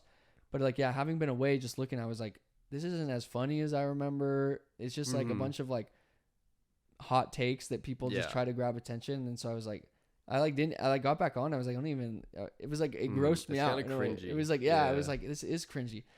So then I deleted it off. Rarely it's like becoming less and less as time goes on, but especially when I'm bored at work and I'm like, all right, I'm like, I finished what I was working on. I was like, I really don't have much to do. I'll go on my desktop and just kind of check DMs real quick too. But even then in the group chats that I'm in, I'm like, dude, there's like 60 fucking tweets I got to go through. And I'm like, dude, I don't even want to look at this shit. And then so I just like log right off. And I probably like, that was, when did Elon Musk buy Twitter? Was that like, that was a while ago. That was like the 4 months beginning of ago. April or at the end of April? When did? Yeah, that's like my experience. Yeah, April much. 14th. So it's been May, June, July, 3 full months. So like three and a half, almost 4 months. But that being said, I don't know for sure, but I feel like my Instagram usage has gone up since I got off Twitter. So that's good. It's not like platform specific. I feel like always like say you have 4 social medias that you check and you're on them for 1 hour a day and you drop one, it's like you almost make up the other time in the other 3 because I don't know if it's necessarily the platform that you're really trying to go on. It's more just like the escape or just the distraction that you're going. So no matter if you're checking Instagram, you're checking Twitter, or you're checking both, it's like just how much distraction time is in your day. If it's 3 hours, then you're going to be on for a total of 3 hours. If it's 6 hours, then total for 6 hours. But I actually like the screen time thing that I always track it every week on my phone. It's actually pretty sad. Like it's more than I'd like it to be, but it's down from where it used to be. That's so good that you're like honest about it though. Yeah, well, I mean, dude, I don't even want to say it on the mic, but like peak pandemic, there was some weeks where like the only thing I would do outside of the house is like go to the gym for like, that was when like Crunch parking lot gym. That was like when the gym was in the parking lot, like nothing to do.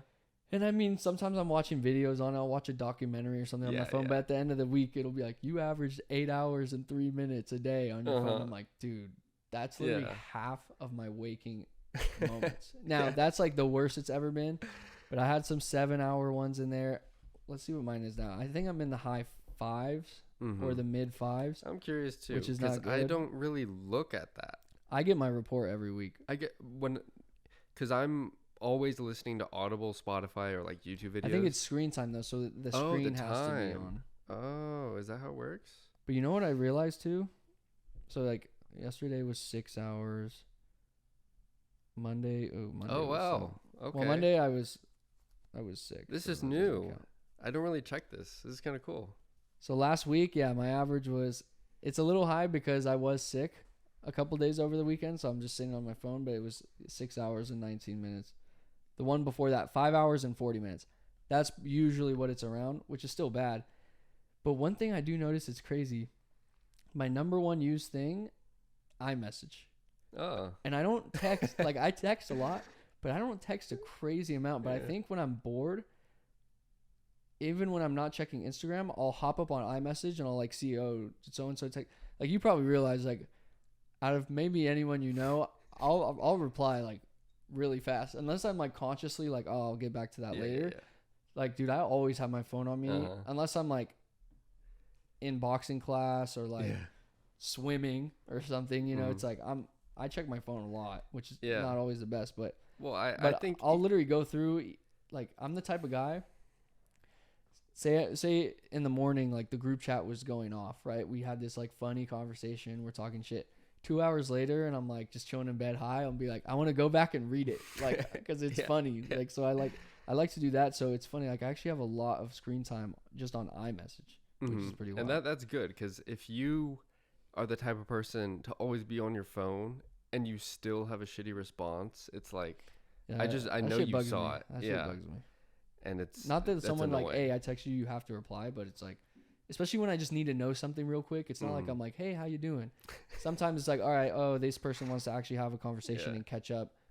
I'm doing something right now. I'll get back to him later or tomorrow. Mm-hmm. But it's like you text him and you're like, oh, like, hey, what time do you get off work tomorrow or something? Just something where it's just like, I just need a little blip of information or something like that. And then it's like, all right, dude, like, I don't know. There's a ton of people like that. And then some people I see, they have like 100 unread messages. And I'm like, I almost am jealous of them. I'm like, I want to be that nonchalant and like not give a fuck. But like, I don't know. I'm just so like OCD in that way where I'm like, if I have a notification, like I have to open it and go through it. Like, yeah, I'm kind of the opposite, because the way I think of it, like with networking, and like I want to be the person people can text and they know that like I will respond, and then like I'm on my shit, and I'm only going to talk to people who I want to talk to. So when I was in college and I was in my fraternity, my last year I was the position of pro consul, which was like the second highest position in the house. So it was basically, consul was technically president and pro consul was technically vice president. Consul, they ran meeting. They were the face of the chapter. So they're like, the chapter leader. They deal with the school. So all the school representatives, they have meetings all the time, different shit like that. So it's all like, he is the outward representation of the fraternity, of the chapter. Proconsul was head of the exec board. So the exec board is like recruitment chair, risk manager, treasurer, annotator, which puts on the philanthropy chair. So it's like the proconsul, which was my job. I have to oversee all the other positions. So it's my job to be involved in all of their positions and hold them accountable and making sure they're doing what they're supposed to be doing. And then we'd have an exec meeting once a week, and I would run the exec meeting and, basically get updates on everyone's position, what they're doing. And then if we had like a really big event, I'm basically in charge of making sure that the event goes well. So for instance, every semester we'd have what was called like a bust event. So we would rent out like a club in like LA, and then we would sell tickets to our bust event, to like the whole Greek system, like all the... Was it bust or bus? Bust, like just because you're getting bussed to the venue. Bust. Okay. We would rent like 10 buses. Everyone would pregame at our house. We would come... Wait, how many? 10. Jeez, so we like would sell, really? We would sell like 600 or 700 tickets. Jeez. Wait, this was... What was this for again? It was in the fall we would call it white party, so everyone would wear white. Whose idea was it though? It was kind of just a tradition passed down, but a lot the other fraternities would do them too. But we had like the biggest one, so we'd sell like almost like 700 tickets, and so everyone would meet up at the school parking lot that you had to rent and reserve.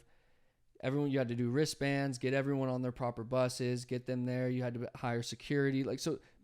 Big events, and then you have to hire a DJ, and like you have to meet the bar you did minimum. This?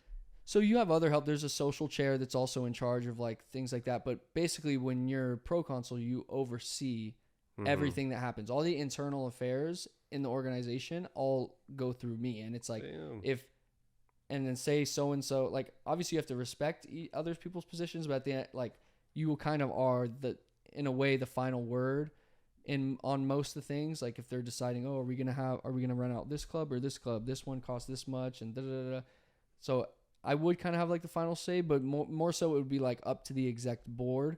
But anyways, it's a lot of logistics was like part of it, especially recruiting. There's so many events, there's rush, you have to like set up tabling, just all these different things, getting people in and like setting like initiation and setting up all this, setting up all the different committees. So there's a lot of logistics. It's like a full-time job. It was a lot. Like it was a big, huge time commitment, but it kind of gives you a lot of experience on like how to run an organization, even though it's a fraternity, right? It's not a business, but you're running an organization. Sounds like one. No, yeah. I mean, it really is. Like you're trying to bring in customers, which is basically like trying to get people to join, but then at the same time, you're putting on events and like you want people to buy tickets to your events. Was and there any marketing, or was it like tons of marketing where it's really? Like, especially during rush, you have all these fraternities trying to compete for the people that they want. Now it's like a lot of the people that try to join, you just say you have to say no, because it's like you only want who you want in, like, because Oh, it's just really? whoever fits in like with your group of guys and who you think. And it's like you want So you is it, don't like, you don't hard want, you don't to want get in? losers. It depends like who you go for, and I wouldn't say it's hard, but it's like people that you mesh with. You know how like in high school there's like this group of kids, this group of kids, this group, and you kind of know which ones you fit in. So it's like just people who are kind of on your same. Yeah. How often is it that someone joins and you're like, oh no? Well, every semester there's 2 rush periods. So it's rush. Basically, you'll have 5 events in 1 week, and you'll invite as many guys that you want to come to the event. They come, you get to know them, like you talk with them, you ask them like where they're from, and you just kind of like hang out. And then so after each rush event, then we have a meeting and you go over every single person that showed up, and then you vote on if they are going to get an offer or not. And so there's just all of that, but every fraternity is doing this the same week, so you're all competing. Everyone makes like shirts. You have flyers. You set up tables at these events where people can come up. And are there like prospects? You're like, oh shit. This Well, guy. yeah. I mean, if you're like, dude, like, yeah, there's this one guy in my class. He's super sick. He's like, you want to go for high achieving people too. Like, if someone's just like they seem like there's not much to them, or they're like very apathetic and they don't have like goals or ambitions. It's like you kind of don't look for that. So you want people who can bring something to the table, but they also have to be likable and like fit in with like, you know, your group or whatever. But it's a lot of like, yeah, marketing and stuff like that. My main reason I brought this up is like the logistics of it is like intense, and like me being that position of pro consul and overseeing the exec board, like I was so good at it because I was always on my phone. So I'd be texting people every single day, all the different positions, like give me an update on this, what's like this, creating group chats with certain brothers or committees about like the events that we're putting on. And so as much as like, yeah, being on the phone sucks or like is not good for you, but it's like if you're using it in the right way, not to say that, oh, it's like super healthy for you, but it's like, like I was always checking my phone. So where if people need to get a hold of me, had a question or something, like I was always replying right away. And that made the machine just like very well oiled and like shit ran very well. For sure. But yeah. There's actually a phone that I'm like pretty interested in getting, even though like I kind of deep down inside think it's stupid, but it kind of is like a clean slate in a way. But it's called the Light phone, and it's literally just, it's like a modern looking phone, but it's just like calling, messaging, and I think you do podcasts and directions, but that's it. There's like nothing calculator else. or something like that. Yeah, like just basic, the basic shit. But it's like you have to buy the thing and then you have to do like a special phone plan, but and that way you're not distracted by social media all the time.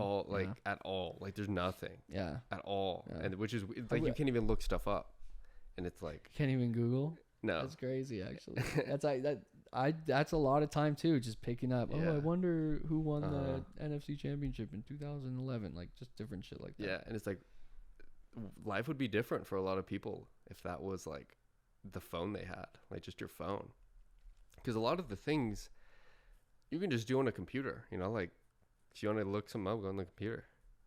Doesn't always have to be on your phone. Yeah, I mean, I feel like the only social media, as much as it sucks you in, that can be really helpful is Instagram, because so much of business is done on Instagram and networking too. Or like, you know, I guess not for regular everyday people, but like say you run a business and then you like, oh, I want some like models to model my product or something like that, or whatever, or an artist that I want to make a new logo for me. You can find a lot of people and you can directly message them and everything. So that can help in that way. But it's not something I'm looking forward to with having a business, marketing. And in a way, like marketing is definitely important, but at the end of the day, it's like the most necessary products, and the products that sell themselves don't need marketing. Yeah, but people have to hear about it at some point. Which is why it's like somewhat necessary. But I mean, word of mouth is like the most popular and effective form of marketing. And I hope that whatever it is that I do is like, I'm not going to have to do a lot of marketing for it, you know, because I think Tesla, I don't think has ever spent any money on marketing, which is kind of crazy, because like at one point they almost didn't make it. Yeah, I don't think I've ever seen a Tesla commercial. Yeah, it's Elon Musk's ethics and his mindset is very interesting watching older interviews. And in his book, it isn't written by him, but it's like someone interviewed him and a bunch of people. Have you read any of it? No. Yeah, it's just like people he used to work with in the past, and like he was actually kicked out of, like, 'cause he invented PayPal, and he was like kicked out of that company completely. Like it was a coup on the inside, and a corporate takeover. Yeah, it's interesting though, someone like that. And not that he's my idol, but it's like I think he's a good example of like a very good classic businessman, you know. Yeah, he set the like precedent for how you can make a lot of money but also have a purpose, you know, and like really care about what you're putting into the world, like what products and stuff. Yeah. Did you see his shirtless picture? Oh my god. Did you? Yes, I did. That was brutal, dude. God. It's funny because I mean, there's one of Jeff Bezos too. Have you seen that one? He's like on the yacht. Yeah, but he's a little more tan and jacked. Yeah. Elon Musk is like, he's like reflective. Like it's crazy. Yeah. And then there's that one comedian. I don't know whose podcast he was on, but he's like, if you saw that picture and didn't put like every cent in your savings. That was Andrew Schultz. Oh yeah. Oh, okay. Yeah. He said, I saw that. He's like, I put every single penny I have in Tesla. That dude is working. Yeah. That motherfucker's working. It's like Bezos is living his life. He doesn't dealing with the business side of shit anymore. But Elon Musk is in the factory working. He hasn't seen the sun in 3 and he months. is. He is. He like spent a bunch of time. I think for a year straight, he like slept in the factory. Yeah. Which, you know, that's like whatever it takes type of mentality. But yeah, with it's hard trying to come up with a good idea and execute on it. But I know do you with your schooling, what was the process of, like, I guess, so you did the poli-sci, right? Is that going to go into law at all? Like, what was your mindset with like that path? So when you apply to law school, you could be any major. You could be a dance major and apply to law school. But a lot of people do take poli-sci first because it's just a lot of the same type of people. The people that are interested in politics and government are usually the same type of people that are interested in law. And so when I actually applied to college, I didn't know what major I wanted at all. But I knew that if you apply to college undeclared, there's a less likely chance you're going to get in because they want to know, like, okay, this person wants to go into this program. That way it's like, I don't know, there's just more of a clear path. They know what you want out of the experience. So I was like, all right, I don't want to go undeclared because you can always change your major. So I applied as an econ major because I was like, I'll do econ, I guess. You know, it'll help me learn some stuff. So, but at that point, I still was like interested in politics, but I didn't even really know you could study poli-sci in college. So then I went to my first advisement meeting and I was choosing classes, and then so I was choosing an elective, and so I chose poli-sci 155, which was like just regular politics and government. And then so I took that first semester, and it was like my favorite class. It was the only class I showed up to and I was like actually interested in. And then so after that, and I had a business calculus class that I actually did pretty well in, but I didn't enjoy it at all. And I knew you can look at the different roadmaps for the different majors. Like, all right, if I want to major in this, I have to take these courses. And I saw all these like high level accounting classes for business and economics and stuff like that. And I was like, yeah, don't know if that's what I want to do. I'd rather do something that I enjoy learning about. So I switched my degree to political science, knowing that I'm passionate about learning about politics and government. And then I did know, I was like, you know, I did know that law school is usually the next step after you study poli-sci. You could also get jobs in government. Like I said, I did an internship for 2.5 months in Washington, D.C., and I worked on Capitol Hill in a congressional house office building, which was really cool. Great experience. Yeah, is that like... And so if you want to go in and just work in government, you can do that too. But I would never want to work in state government because that's just like probably the most boring and depressing thing you could ever do. And then it's like I didn't really want to move all the way across the country, live in DC, which is also super expensive, and work on Capitol Hill or for like a congressman, which would be a very fun job. And I think I would enjoy it. But they don't make that much money. It takes a long, long time to really move your way up, and you usually have to get a master's or something like that, or have gone to law school. I didn't know Washington was expensive. Oh, Washington D.C. is like very expensive. Yeah. Why is that? Well, it's because there's a lot of like people that live there and like money. Yeah, especially if you want to live close to Capitol Hill. Yeah. It's like, really? Yeah. I would have never thought that. Like, because I don't care. Yeah, like not Washington State, but like, yeah, Washington D.C. Like on the East Coast. So it's it's an expensive place to live. And so like, is it like the Beverly Hills of like politics? Like over there? Well, I mean, it's not the city itself's a big city, and they definitely have their like super high end neighborhoods where the politicians live. But if you're talking about like Capitol Hill, that's where just a lot of that's where all the Senate buildings are. That's where the White House is. That's where the Capitol building is. That's where the House office buildings are. Actually, I don't know if you know this, but all those buildings, they're all connected by underground tunnels. And so I didn't know that. Wow. It's actually really cool. Like and you've been down there? Yeah. So like say we had to deliver something to this congressman's office, like you would go to the first floor of your building, take the escalator down, then you're in these underground tunnels, and there's these train carts that run under them. And then so you take the train cart, like wait, like a Minecraft train cart? I'll show you. Oh my gosh. Is it like a mine down there? Washington. That's funny. But anyways, basically saying that like, so I had studied politics, and I knew that like working in government would be cool, but not state government. Only cool government job would be to work, on Capitol Hill in the federal government, and I wouldn't be able to afford it, and it's hard to really move up out there, so it wasn't really worth it. Yeah, so then I decided law school, and law has always interested me since I was even in high school. Like I've always been a very analytical thinker, and I like to debate and like really dive into topics and like get down to the truth of things. And like I said, the business law classes I took in undergrad were very fun. Washington D.C. underground tunnels.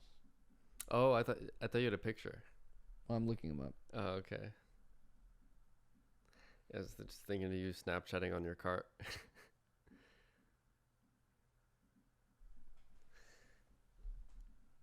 Oh, okay. So it looks like an airport in a way. Yeah, the little train carts, and then you hop on. You can walk through them too. Oh, okay. I thought that's what it was. I thought that it was like a booth you walk up to. Or I thought that wasn't it.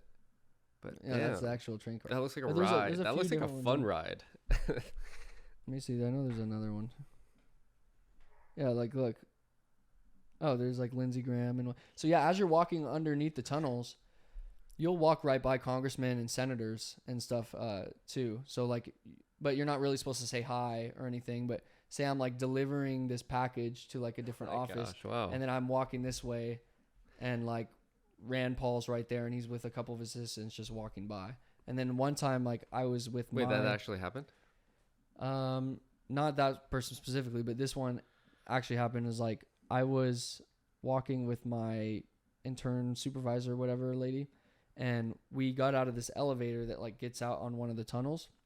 And the night before, Ted Cruz, there was some sort of like testimony going on. It might have been the Mueller report, like with the whole Russia investigation. And Ted Cruz was like basically asking this person questions and kind of made headlines. I forget why, but like had this like moment that like kind of went viral on Twitter. And so then we were talking about it as we walk out of the elevator, and then like we turned to the left and Ted Cruz was like right there. And then so we like kind of shut up and it was like, oh, shit. And then we walked by and the lady was like, you know, that was Ted Cruz, right? And I was like, yeah, I saw him. He was like right there. Yeah, I think he heard me say his name. Like, yeah. But even just walking through the tunnels, like, you know, they might not be right next to you, but you're like, oh shit, there goes. Wait, so you don't like Ted Cruz? He's better than most of the politicians, but I try not to really like fanboy over any politicians, but I don't hate them in the same way. Like some of them are real scumbags, but it's more so like you can't really hate the player, you gotta hate the game. Like, you know, they're just sure. they're all pieces of the puzzle. That's why it's hard. It's like hard to like someone. There are some that are like extra scumbag where you're like, all right, fuck you. But I think Ted Cruz isn't like the worst. Yeah. No. And I feel like I don't know how, because like I feel like I can see through the bullshit, but I also have to think everyone else thinks they can too, you know? And it's like, maybe I'm just not seeing it. Yeah. Well, there's levels of it. Yeah, that. I feel like the best way to understand is just understand the system, and then it's all game theory. You know, it's like, what's the objective? Who are the players? What are their incentives? And so what are they going to do? Like, kind of thing. And I recently saw like Biden gave money to like a oil company in China that he like his son was invested in or something like that. Do you know anything about that? I know there was a lot of shit like that with Ukraine before. This was like when Trump was still president. It was like an issue or whatever, but I don't remember too much of it. But something like the Ukraine company offered Hunter Biden, who's Joe Biden's son, a senior position at this company that made a ton of money, but he didn't even have to do anything other than give them access to his father, and like, so that way they could communicate. Just different shit like that. Wait, and then didn't his son have like a laptop that was like confiscated or something? Yeah. So was that like true? Yeah, absolutely. Like that was all like, it wasn't even confiscated. He turned it in to get it repaired, and then he never came back to pick it up. And so there's this law, I think it was in New Jersey or something, could be wrong. So he's just an idiot? Well, he's a crackhead. So there's Wait, this so law. he's like not in politics at all? He's just some he's just like some president's son. Oh, yeah. Damn. Senator's son, now president.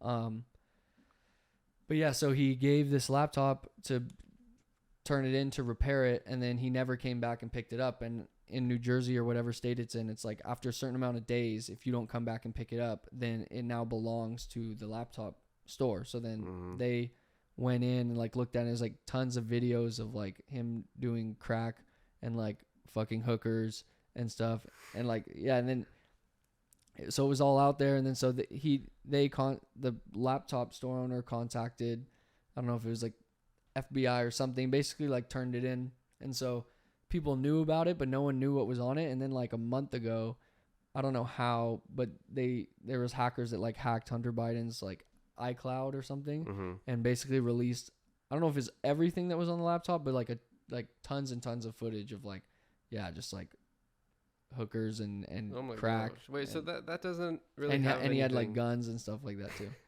It doesn't really have anything to do with Biden's like political dealings, but it kind of says something. Like if your son's like doing crack and like fucking hookers, and is like some, I mean, I'm not one to judge. Like I'm sure he has like a ton of trauma, and like that's why he is the way he is. But it's like, wasn't it something you can learn a lot about a person by looking at their relationship with their family. And so it's like, if you see someone and you're like, oh, he's so close with his siblings and his parents, and they have a great knit family, it's like usually that means that you have a good dad and whatever. But things are a lot more complicated than that, and you can't really like hold it against everyone in your family just because one person is a screw up. But that's weird though, because like didn't so Biden has a daughter too, right? I don't know how many children he has. I know he had one son named Beau Biden that died, and I don't remember how. There's something about a diary or something, like, and it like had writings in it about like Biden like touching kids. Or, you don't know? I don't know about that, but I know that there's tons of videos of him like awkwardly sniffing like little children. Yeah. You can go on YouTube right now, maybe not YouTube, but DuckDuckGo or something, and look up Joe Biden sniff compilation, and you're just like, okay, this guy, he's just creepy. I don't know. I was like, but I just want someone more competent. Like, he doesn't even have to agree with me. Just like someone that like, he's so old and like doesn't know what he's doing, and like he can't, like every time he's reading the teleprompter, he's like squinting at it, trying his hardest, saying not to fuck up. And it's like, I mean, even 10 years ago, you look at videos of him, he actually like is a sharp dude. Like he obviously was a senator, and like, he had to be pretty smart to do that, and he would be very verbose and articulate while he was, making arguments on the Senate floor and stuff like that. And then so now you see him, he's like clearly deteriorating, and it's like, that's so it doesn't weird. have to be someone I agree with, but it's like, can it be someone that at least has the mental capacity to like do the job well if they wanted to, you know? So And it's like, even when, like, as he is the president, it doesn't feel like he's doing much. Like when Trump was in, it seemed like every week there was always something going on. Yeah. And with this, because that's like when I started to like mature and kind of understand it. Mm-hmm. And with this, it's just like, if anything, it's like his moves are making everything worse. At least from our perception. Yeah. Like in the now. To me, it's like he's just nothing's getting done. So it's like people go, "Oh, well, the gas is so high," and they go, "Oh, it's Biden's fault." And then the other people go, "Well, the president doesn't control the gas prices," which is very true.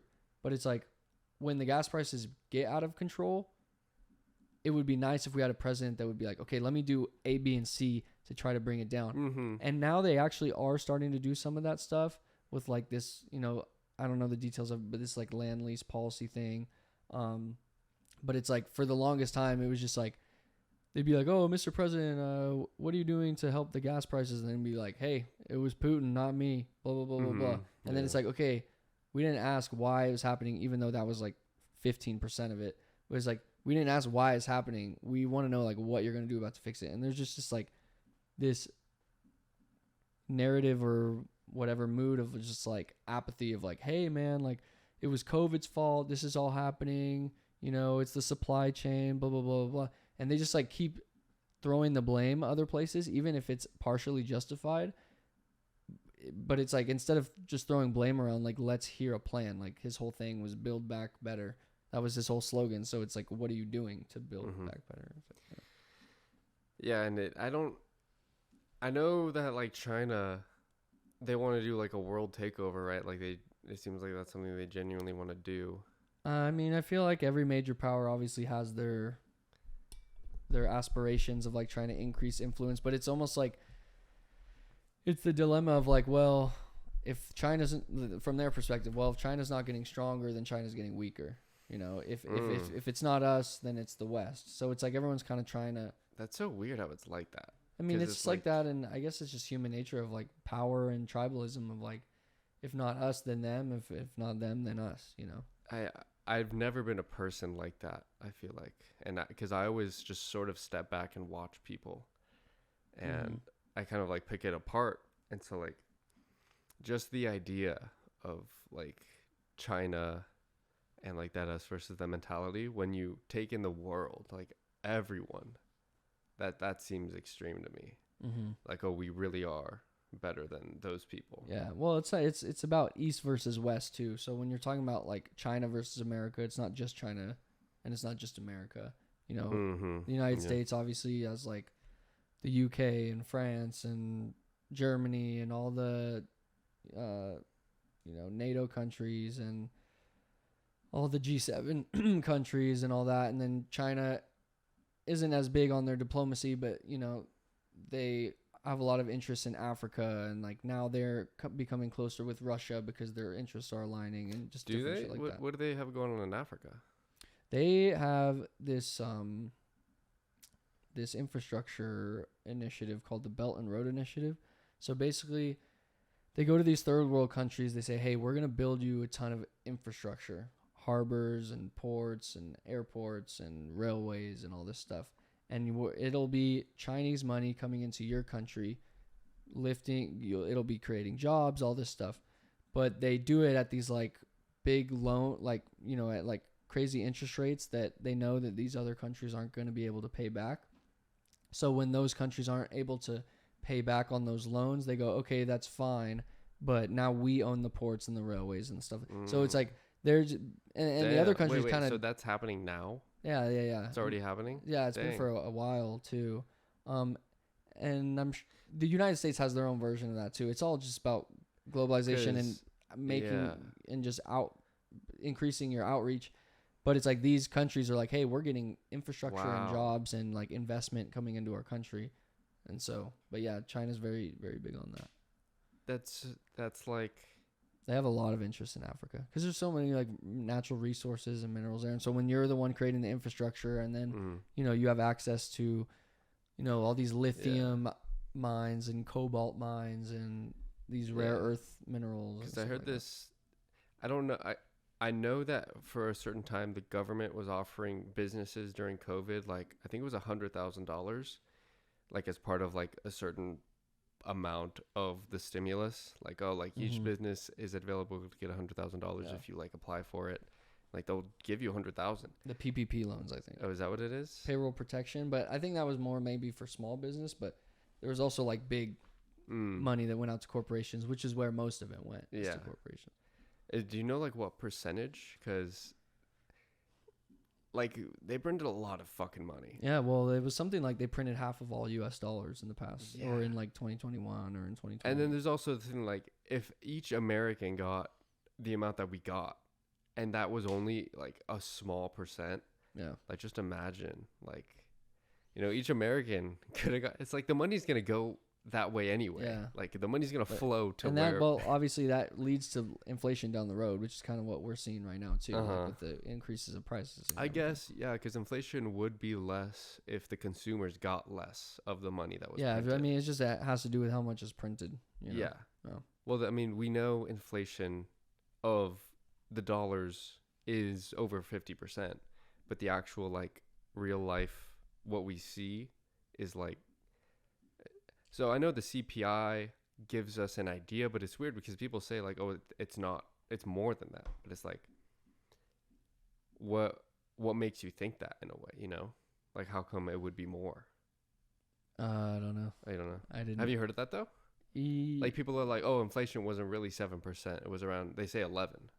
Yeah. And I think there's truth to that. I can't really back it up, but, yeah, I mean, you even just look around you and you're like, oh, inflation's 7%. It's like, I could have swore I'm paying like 40% more for my groceries. Yeah, there's at the grocery store doing math. Yeah, basically. I mean, I pretty much get the same kind of group of stuff. And before the inflation really started getting out of control, I'd show up to the grocery store, maybe spend like, you know, $80 to $90. And then now I pretty much get the same group of stuff. And it's like maybe like 130. It's like that's more than a 7%. And it's funny because everyone notices that with their gas tank. Like when you leave the gas station, it's like, and gas has a kind of its own market. You know, it fluctuates independent of inflation, but inflation obviously contributes to that too. But it's a lot of this like green energy.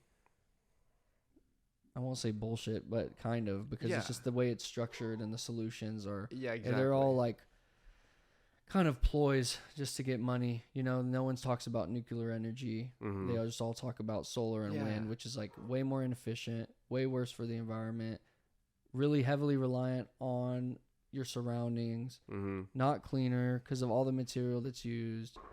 And yeah, it just has to do with. What's up? Hey. You're good. So Odin, out. Bye, Odie. So with nuclear, it seems like with politics, it always has to be like either left leaning or right leaning, and it's like it seems like the left wants that clean energy, like you were saying. But do you know like in what direction like nuclear seems to be supported? Like, so I feel like right now it's not talked about by the left because they want to be quiet because they realize that it's the solution that they want. And then the right goes, okay, well, you guys want clean energy, like we have this energy solution. But the thing is like a lot of people get played, and I would say I'm actually more of an environmentalist than like most people. I really do care about the environment. I love going to national parks, and I like looking around and you know, breathing in clean air and seeing the streets and, you know, the sides of the roads and having no trash. It's like I like cleanliness. I like you know, preservation of animals and environments and stuff. And then you have all these people that feel the same way, but then the politicians go, okay, here's the problem. And everyone goes, yes, I agree. That's a problem. And then they go, well, we have the solution for you. It's called a carbon tax. And everyone goes, oh, okay. If we tax the carbon, then people use less carbon and then the environment will go better. But it's like, these aren't like real solutions that are going to actually help. All it's going to do is make carbon-based energy more expensive. That's really all it does. and they just want more taxes, and they want to make things more expensive, and they want to tell you that there's such a big energy crisis, so that way they can increase energy costs and like make money off it, instead of like really bringing about actual genuine solutions rather than just making things more expensive. So what do you think it is then? Just like they just want to get more wealthy, There's or just have more power, or I don't know, just business interests. Like obviously every politician is supported by these like real big lobbies. So you have like the green energy lobby and stuff, and so like they go, okay, well, nuclear energy, there's a lot less potential for us to make reoccurring profits off of it.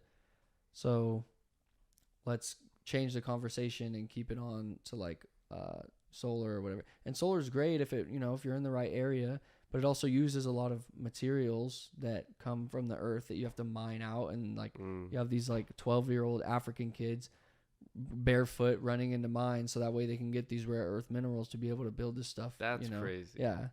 That's even with the electric cars, it's like you need a ton of lithium for the batteries, and so you have like these crazy lithium mines in like South America and other places, and then you need cobalt to like apparently keep the batteries like temperature regulated so they don't overheat over like long periods or like long drives. So you need that, and then you need to get it for cheap, huh? And then you need the energy from somewhere, right? You got to charge your car at somewhere. Where does that energy come from? And it's like even when they make windmill turbines, it's like they have to produce the steel to make it and then transport. It's like, there's a lot of shit that goes into it, but it's like a lot of the solutions aren't really solutions. They're just like ways to make more money. Yeah. And that's unfortunate because I feel like things change so fast, but I feel like it's more so stuff that we didn't even see coming. It's like they take a real problem, right?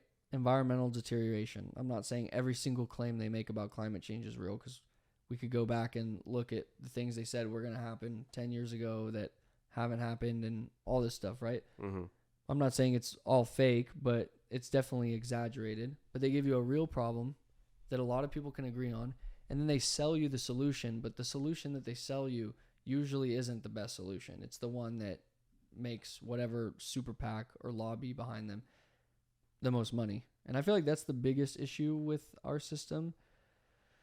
Like capitalism? Yeah, it's not necessarily like free market principles. Like that's not the issue with it. I think the issue is not with the system of economics. I think it's with our politics, with our system of governance. There needs to be more regulation on elected representatives and where they can receive money from. I mean, I don't think any elected representative should be able to trade stocks at all, but they all do, and they all have like these massive stock portfolios, and they outperform the NASDAQ year after year, so they're clearly like using their influence. And then so it's like shit like that. It's like you can still, like, capitalism has obviously shown to work, and there's obviously different ways you can intervene in the markets to help out certain sectors of people and stuff. And so, yeah, a little bit of interventionist policy is good. But yeah, it's like it's just the corruption. We need just more like anti-corruption laws and more laws regulating the money in politics and the super PACs and the lobbies. But it's kind of a catch-22 because the people that would be the ones making the laws are the people that are the ones that are corrupt. So it's like, hey, people that own stocks, and hey, politicians that own tons of stocks, can you guys make a law that says you can't own stocks? Like, they're not going to do it. But it's and then it's like once you're actually up there, and then all that changes, that would like suck too. So it's like, well, one politician, Andrew Yang, had an idea. He was like, oh, we should like triple the salaries of like all the Congress people and senators, like give them 3 times as much money as they're making now, but not allow them to trade. And I would be absolutely okay with that, because the amount of money it would take to do that is like a drop of the drop of the drop in the bucket compared to the entire budget. That's nothing.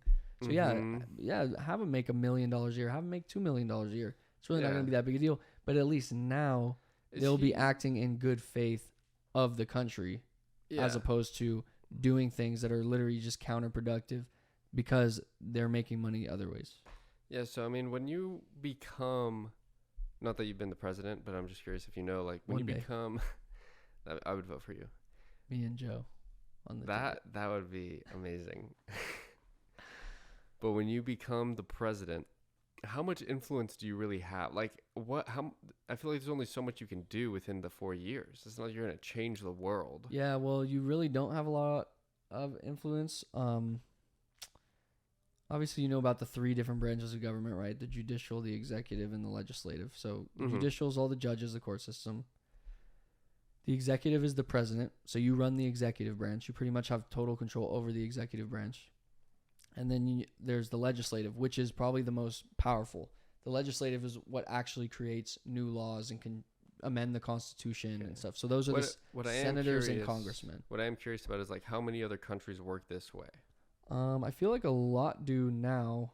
America was kind of the first to lay out this exact system of like separation of powers and checks and balances. But yeah, a lot of countries actually do now have like you'll have a parliament and you'll have but then you'll have a prime minister, and I think they're separate or whatever. I honestly haven't done too much research on other countries' systems and exactly how they work. But basically, yeah, the president has the full authority of the executive branch, and then, so they can sign executive orders, which are basically like laws. They're not really laws, but it's basically saying, the executive order is basically saying, okay, we're gonna do things this way now, because I'm the executive. This is the executive branch, which means we are the the branch that executes government, right? We are executing our policies.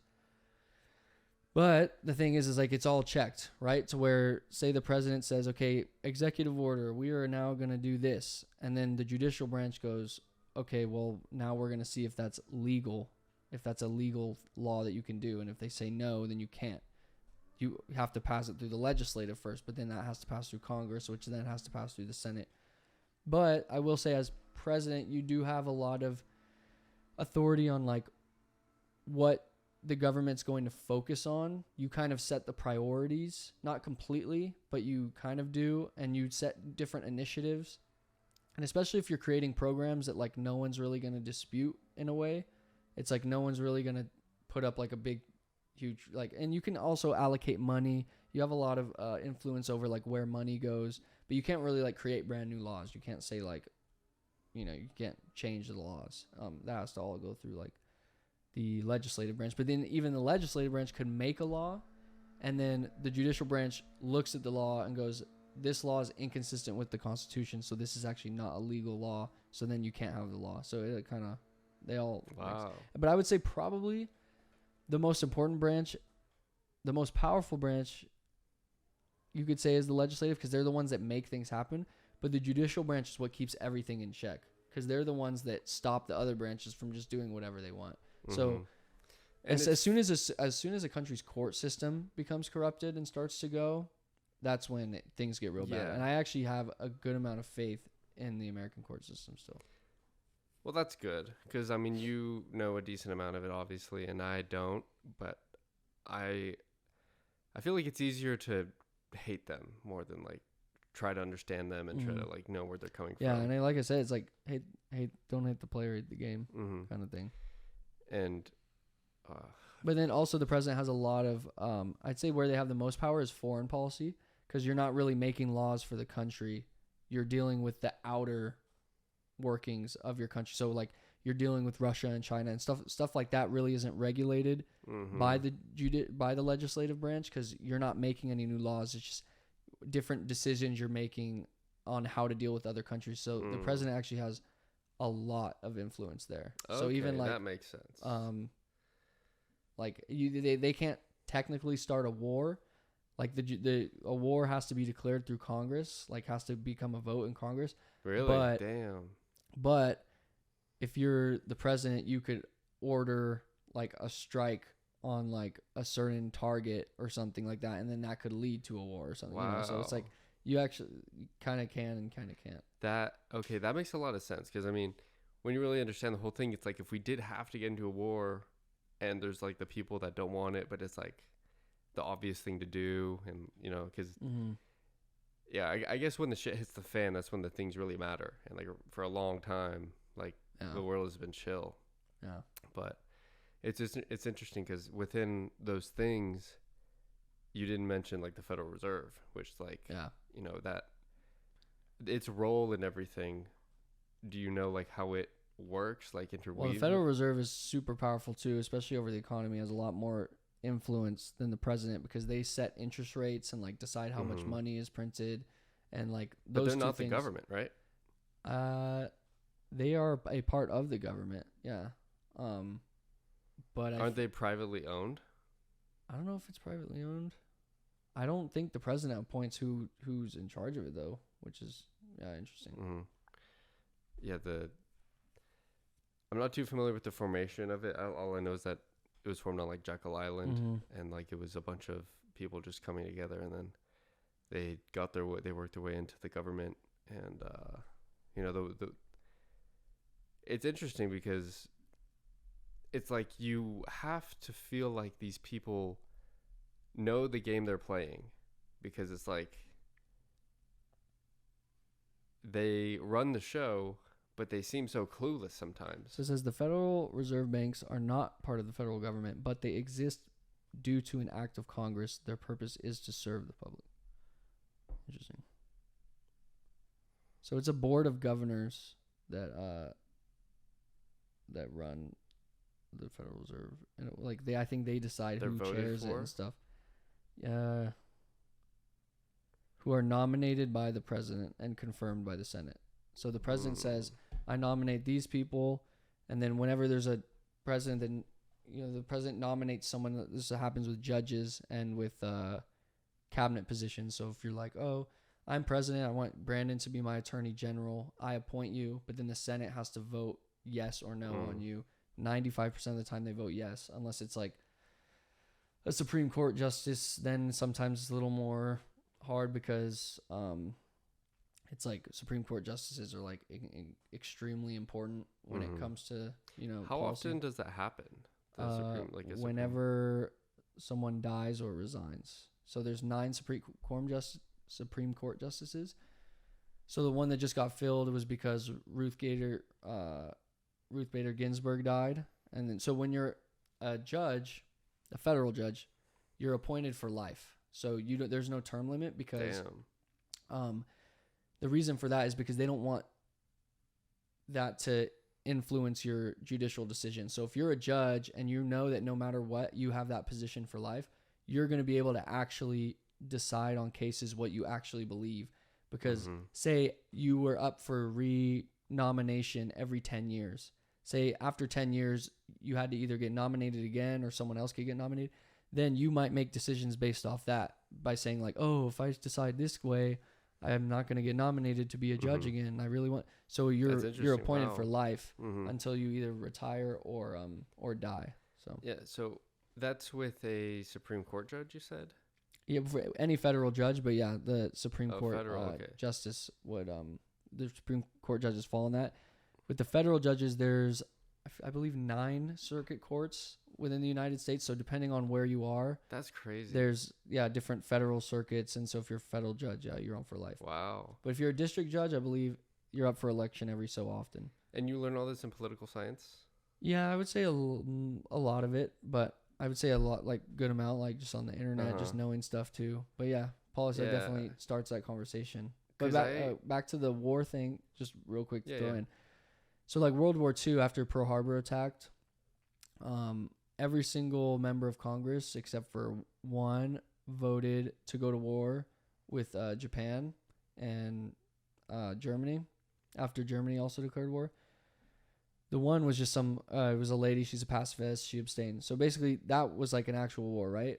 For Vietnam, I'm pretty sure that war never actually passed through Congress. It was never even declared a war, but it was just the president acting on behalf of... Who was Reagan at the time, right? No. It was first Lyndon B. Johnson and then Nixon. And then... Did Nixon end it? I'm so bad with the history of presidents. Joe would know. Yeah, Nixon actually ended it in 1973.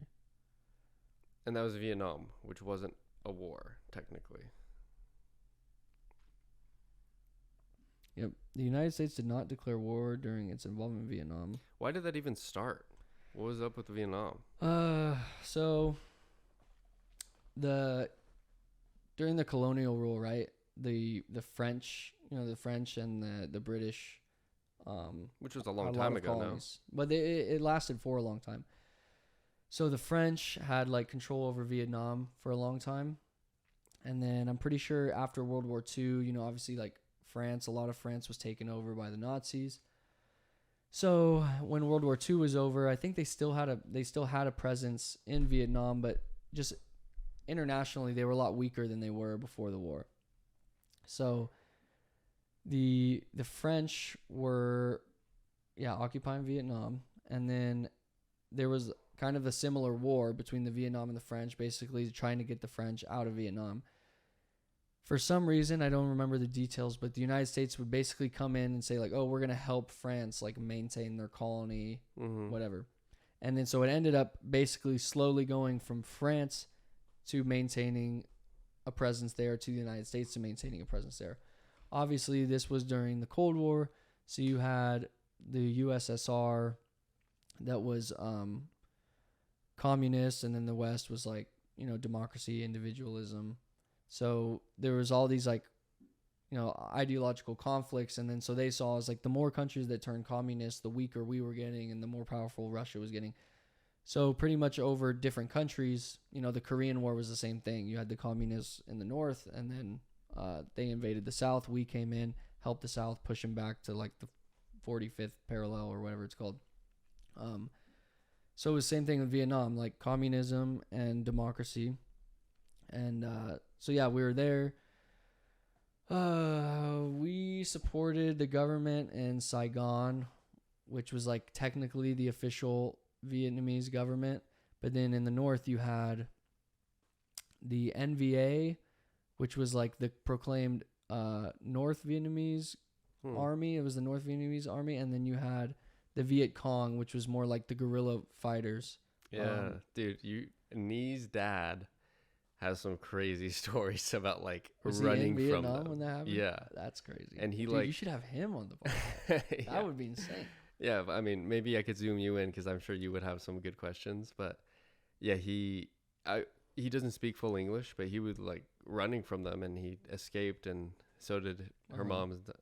Her mom also like was in guerrilla territory, and yeah, it's super interesting. But yeah, go on. But it was basically ideological conflict of communism, and obviously even like the communist side was nationalist too, because they wanted foreign influence outside, even though like the Russians were supporting them. But Ho Chi Minh was all about like Vietnam independence and like not having colonial rule or anything there. And yeah, we pretty much lost. Like we were there for as long as, when we were there, it's not like a conventional war. Like, guerrilla warfare is basically, it's like, it's not like, oh, our army's here, we have a base, your army's here, this army attacks this base.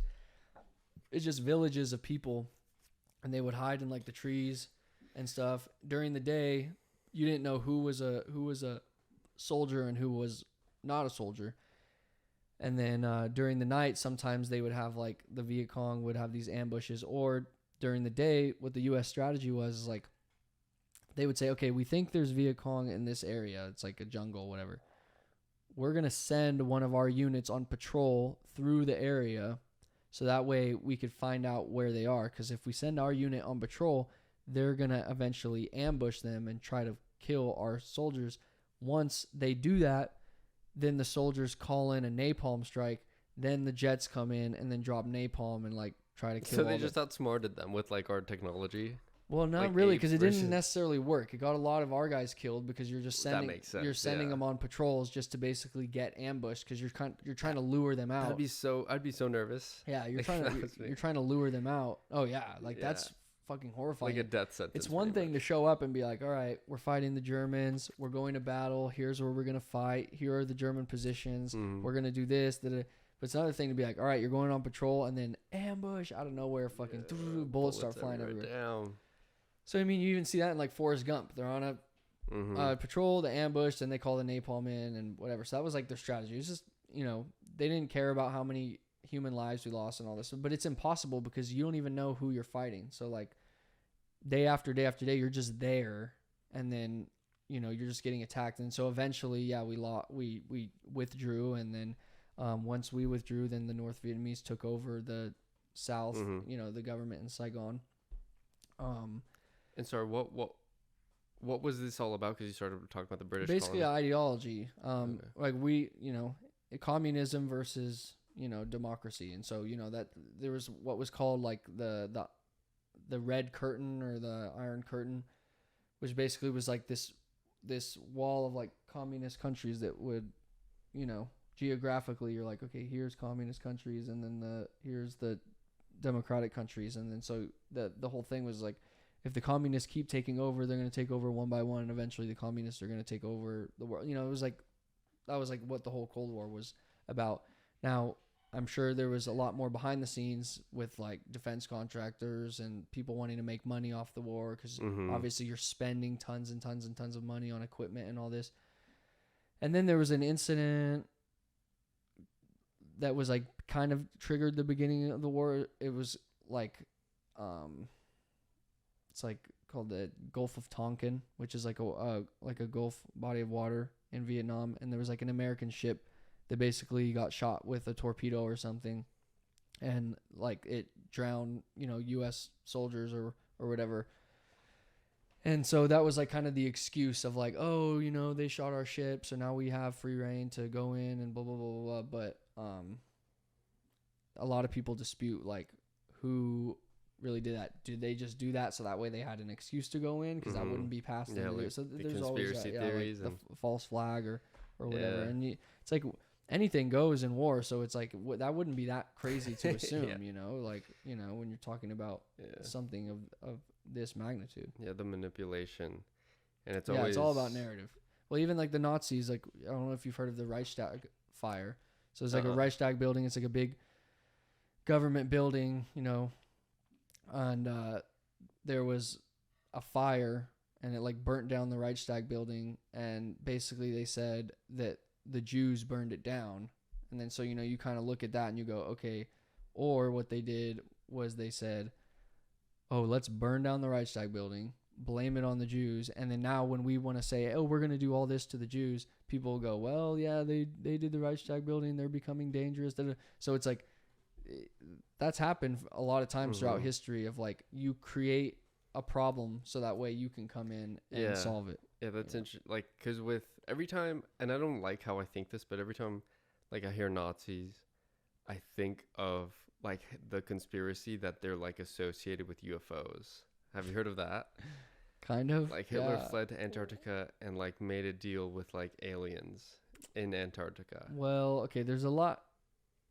There's a kind of a less far out there conspiracy that Hitler fled to Argentina, which it is a very established fact that a lot of the higher up members of the Nazi Party fled the country and resettled in Argentina. And to this day, you can go to different parts of Argentina and it's all just Nazi descendants, like pure German blood people who came from like Nazi high officials. Like that's 100% a fact that there was a lot of those guys that, fled the country, went to Argentina. They don't know if Hitler went there. Obviously, the story is that Hitler died in the bunker and then Russians took his body and I don't know, they burned it or whatever. But a lot of people think that Hitler actually escaped to Argentina too and then like lived and died there. But I didn't hear the Antarctica UFO one. That kind of sounds like Call of Duty. Yeah, well, I don't know, because like the whole aliens thing too, it's like, it's weird how the sightings of UFOs seem to be like getting more and more credible. And I think like the most credible one is like the one with the Navy and the pilots seeing what they saw while they were flying, like that one. I mean, they're U.S. like pilots, so it's like there's no reason to not believe them. And it's like a bunch of them. Have you heard of those? Like what they say about it? Yeah, but they could be like drones too. I don't know. I have no idea. Yeah, the way that they described it was like a cube in a spherical glass, which is like doesn't even make sense. Yeah. I've never been too into the UFO thing. Not that I don't say it, but it's like it's so obscure that it's like I feel like it's all speculation. You kind of just like it's definitely not something worth like, because if it is true and it really is this rare that like we still don't know, it's like what are the odds of you finding it? Yeah. And then it's also like it could just be bullshit. Yeah. So it's like I think it's not. It's always fascinating hearing, especially like new stuff that comes out. It's like, because I would not be surprised if one of these days it was like a real thing that we see. Yeah, it's not too far out at this point. But I feel like drones are the closest thing, because those are like, people say like, oh, it was like floating there and then it zoomed away, and it's like, I've seen your drone and like that shit fucking just it'll be maybe now that you say that fucking perfectly still and just go yeah, you know. Yeah, that's funny, because I didn't even put that together. But yeah, I mean, it's funny because flying that drone, people always say like, well, I wonder what the government has, like, oh, this $1,000 drone can do this. Yeah. And it's like, well, the thing is like the same right. thing, but picture it, 100 times bigger. So it's like this big, and it's going zoom, zoom, That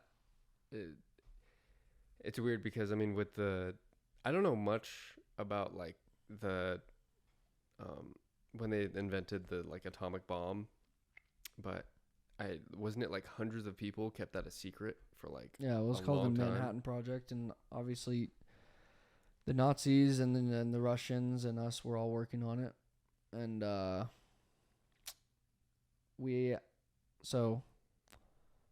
was his name? So you had Germany, right? Mm-hmm. And they tried to invade. They invaded France, and then they tried to invade Russia, and they got pretty far, but then they got pushed back. And then you had the invasion of Normandy with the Allies coming in, and we both kind of closed in, and then split up Germany. You had East Berlin and West Berlin. So the Russians and the Nazis really, really, really, really, really hated each other. It was by far the bloodiest theater of World War II, and like the biggest ideological conflict, because the Germans saw the West as like, a nuisance and annoying, and they didn't like us, and kind of vice versa. But they're a lot more similar than the Russians, who they just absolutely hated, because they were like communists and Bolshevik or whatever. So at the end, the United States had a military operation called Operation Paperclip, which basically was we would go into Berlin, and instead of punishing a lot of the higher German scientists, we would have them come work for us. So within the Manhattan Project, which was, the creation of the nuclear device, we actually had a lot of really high level German scientists working on that team, and like were not prosecuted for war crimes or anything like that. And so the one dude who was like basically the head of the nuclear program was his last name was, I don't know his first name, his last name was Oppenheimer, and so he was a Nazi scientist who we brought in, and basically was like the head guy. Wow. Who helped create the atomic bomb. And then because obviously we needed it or wanted it to defeat That's the so Japanese weird and stuff, so we actually had a lot of like Nazi members, official Nazi scientists, like working for us, towards the end of World War II, so that way we could create the nuclear bomb like before the Russians did. They just had a like really good educational system over there. German science at that point, especially when it came to aerodynamics and rocketry, was like far advanced anyone else. So what do you know what it's like now? Like what country is like the most advanced in terms of, I guess, science? China, I would feel like, right? It was just in terms of like robotics, probably. Software, maybe, but maybe when it comes to like aerospace engineering, I think the United States is still, and I'm just speculating, but I still think the United States is pretty far advanced, because you got to think of the companies that we have here, like Boeing and like Raytheon, SpaceX, and SpaceX and stuff like that. Yeah, it's weird because like SpaceX, as far as I know, they're not involved in any military stuff. Because as smart as China is, and how they raise all the kids there to be like engineers and everything, and super intelligent with that, there's when you're raised and in a country where everyone's pretty much the same, right? At the end of the day, it is communist, Chinese Communist Party. Obviously, their economy's not really as communist anymore. But when you go to school and every kid's wearing the same thing and every kid does the same thing, there's not a lot of like individualism. So it's hard to breed creativity in that environment. So when you come across kids that grow up in the United States, they tend to be a lot more creative and innovative than kids that grow up in China. Even though the kids in China are like really smart at like learning math and stuff, kids in the United States are better, at least the ones that are educated are better at thinking outside the box and finding like creative solutions to problems. So say you have like the Chinese, rocketry team and the American rocketry team, and they're both confronted with this like really difficult problem that they're trying to figure out, and they've tried a lot of different things.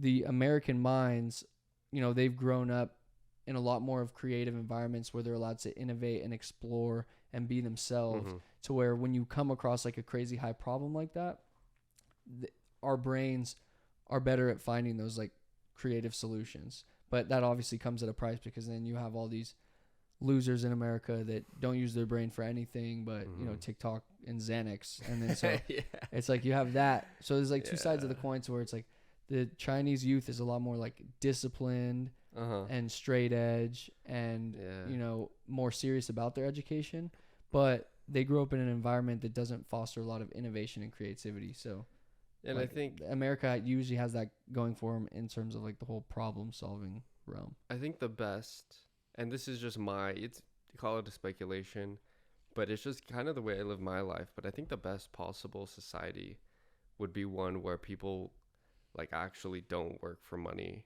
or like ego or power, and it's just like ethics. Like it's hard though, because I feel like that goes against a lot of human nature, Absolutely, and incentive structures that are built into our brain that have evolved over millions and millions of years, Yeah, and in a way, it's like whoever decides these things has to take that into account. Yeah. And while trying to put their own aside, their own instincts and ego.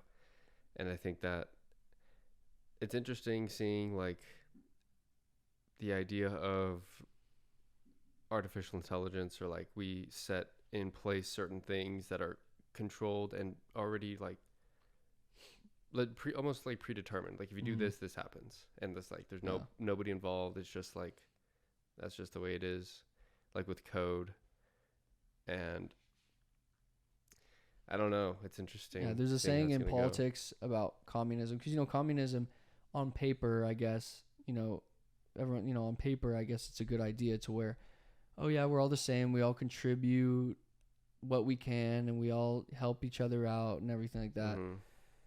But then when you put it into practice, it's a lot more different, because everyone has these built-in human incentive structures that are so inconsistent with that, and people look out for themselves and their families instead of like the whole system and the bureaucracy and all that. So there's a saying in politics that kind of says like, communism, the right idea, the wrong species. Like if you had this planet where you had like this alien species that they operated in such a different way, and they didn't have, these human incentive structures, you could probably create a society that was 100% fair and equal and egalitarian and all that. That doesn't seem fun though. Like life itself to me would be like way more boring. Yeah. Because it's like, I don't, like, not that I've been to the very bottom of like society where like you can barely afford rent, even homeless, that's like a growing thing where people are like homeless. Like you can't, I guess you could go lower. Well, it's good to help those people, but the thing is like the whole idea around communism is like you set up a system that's designed to do that,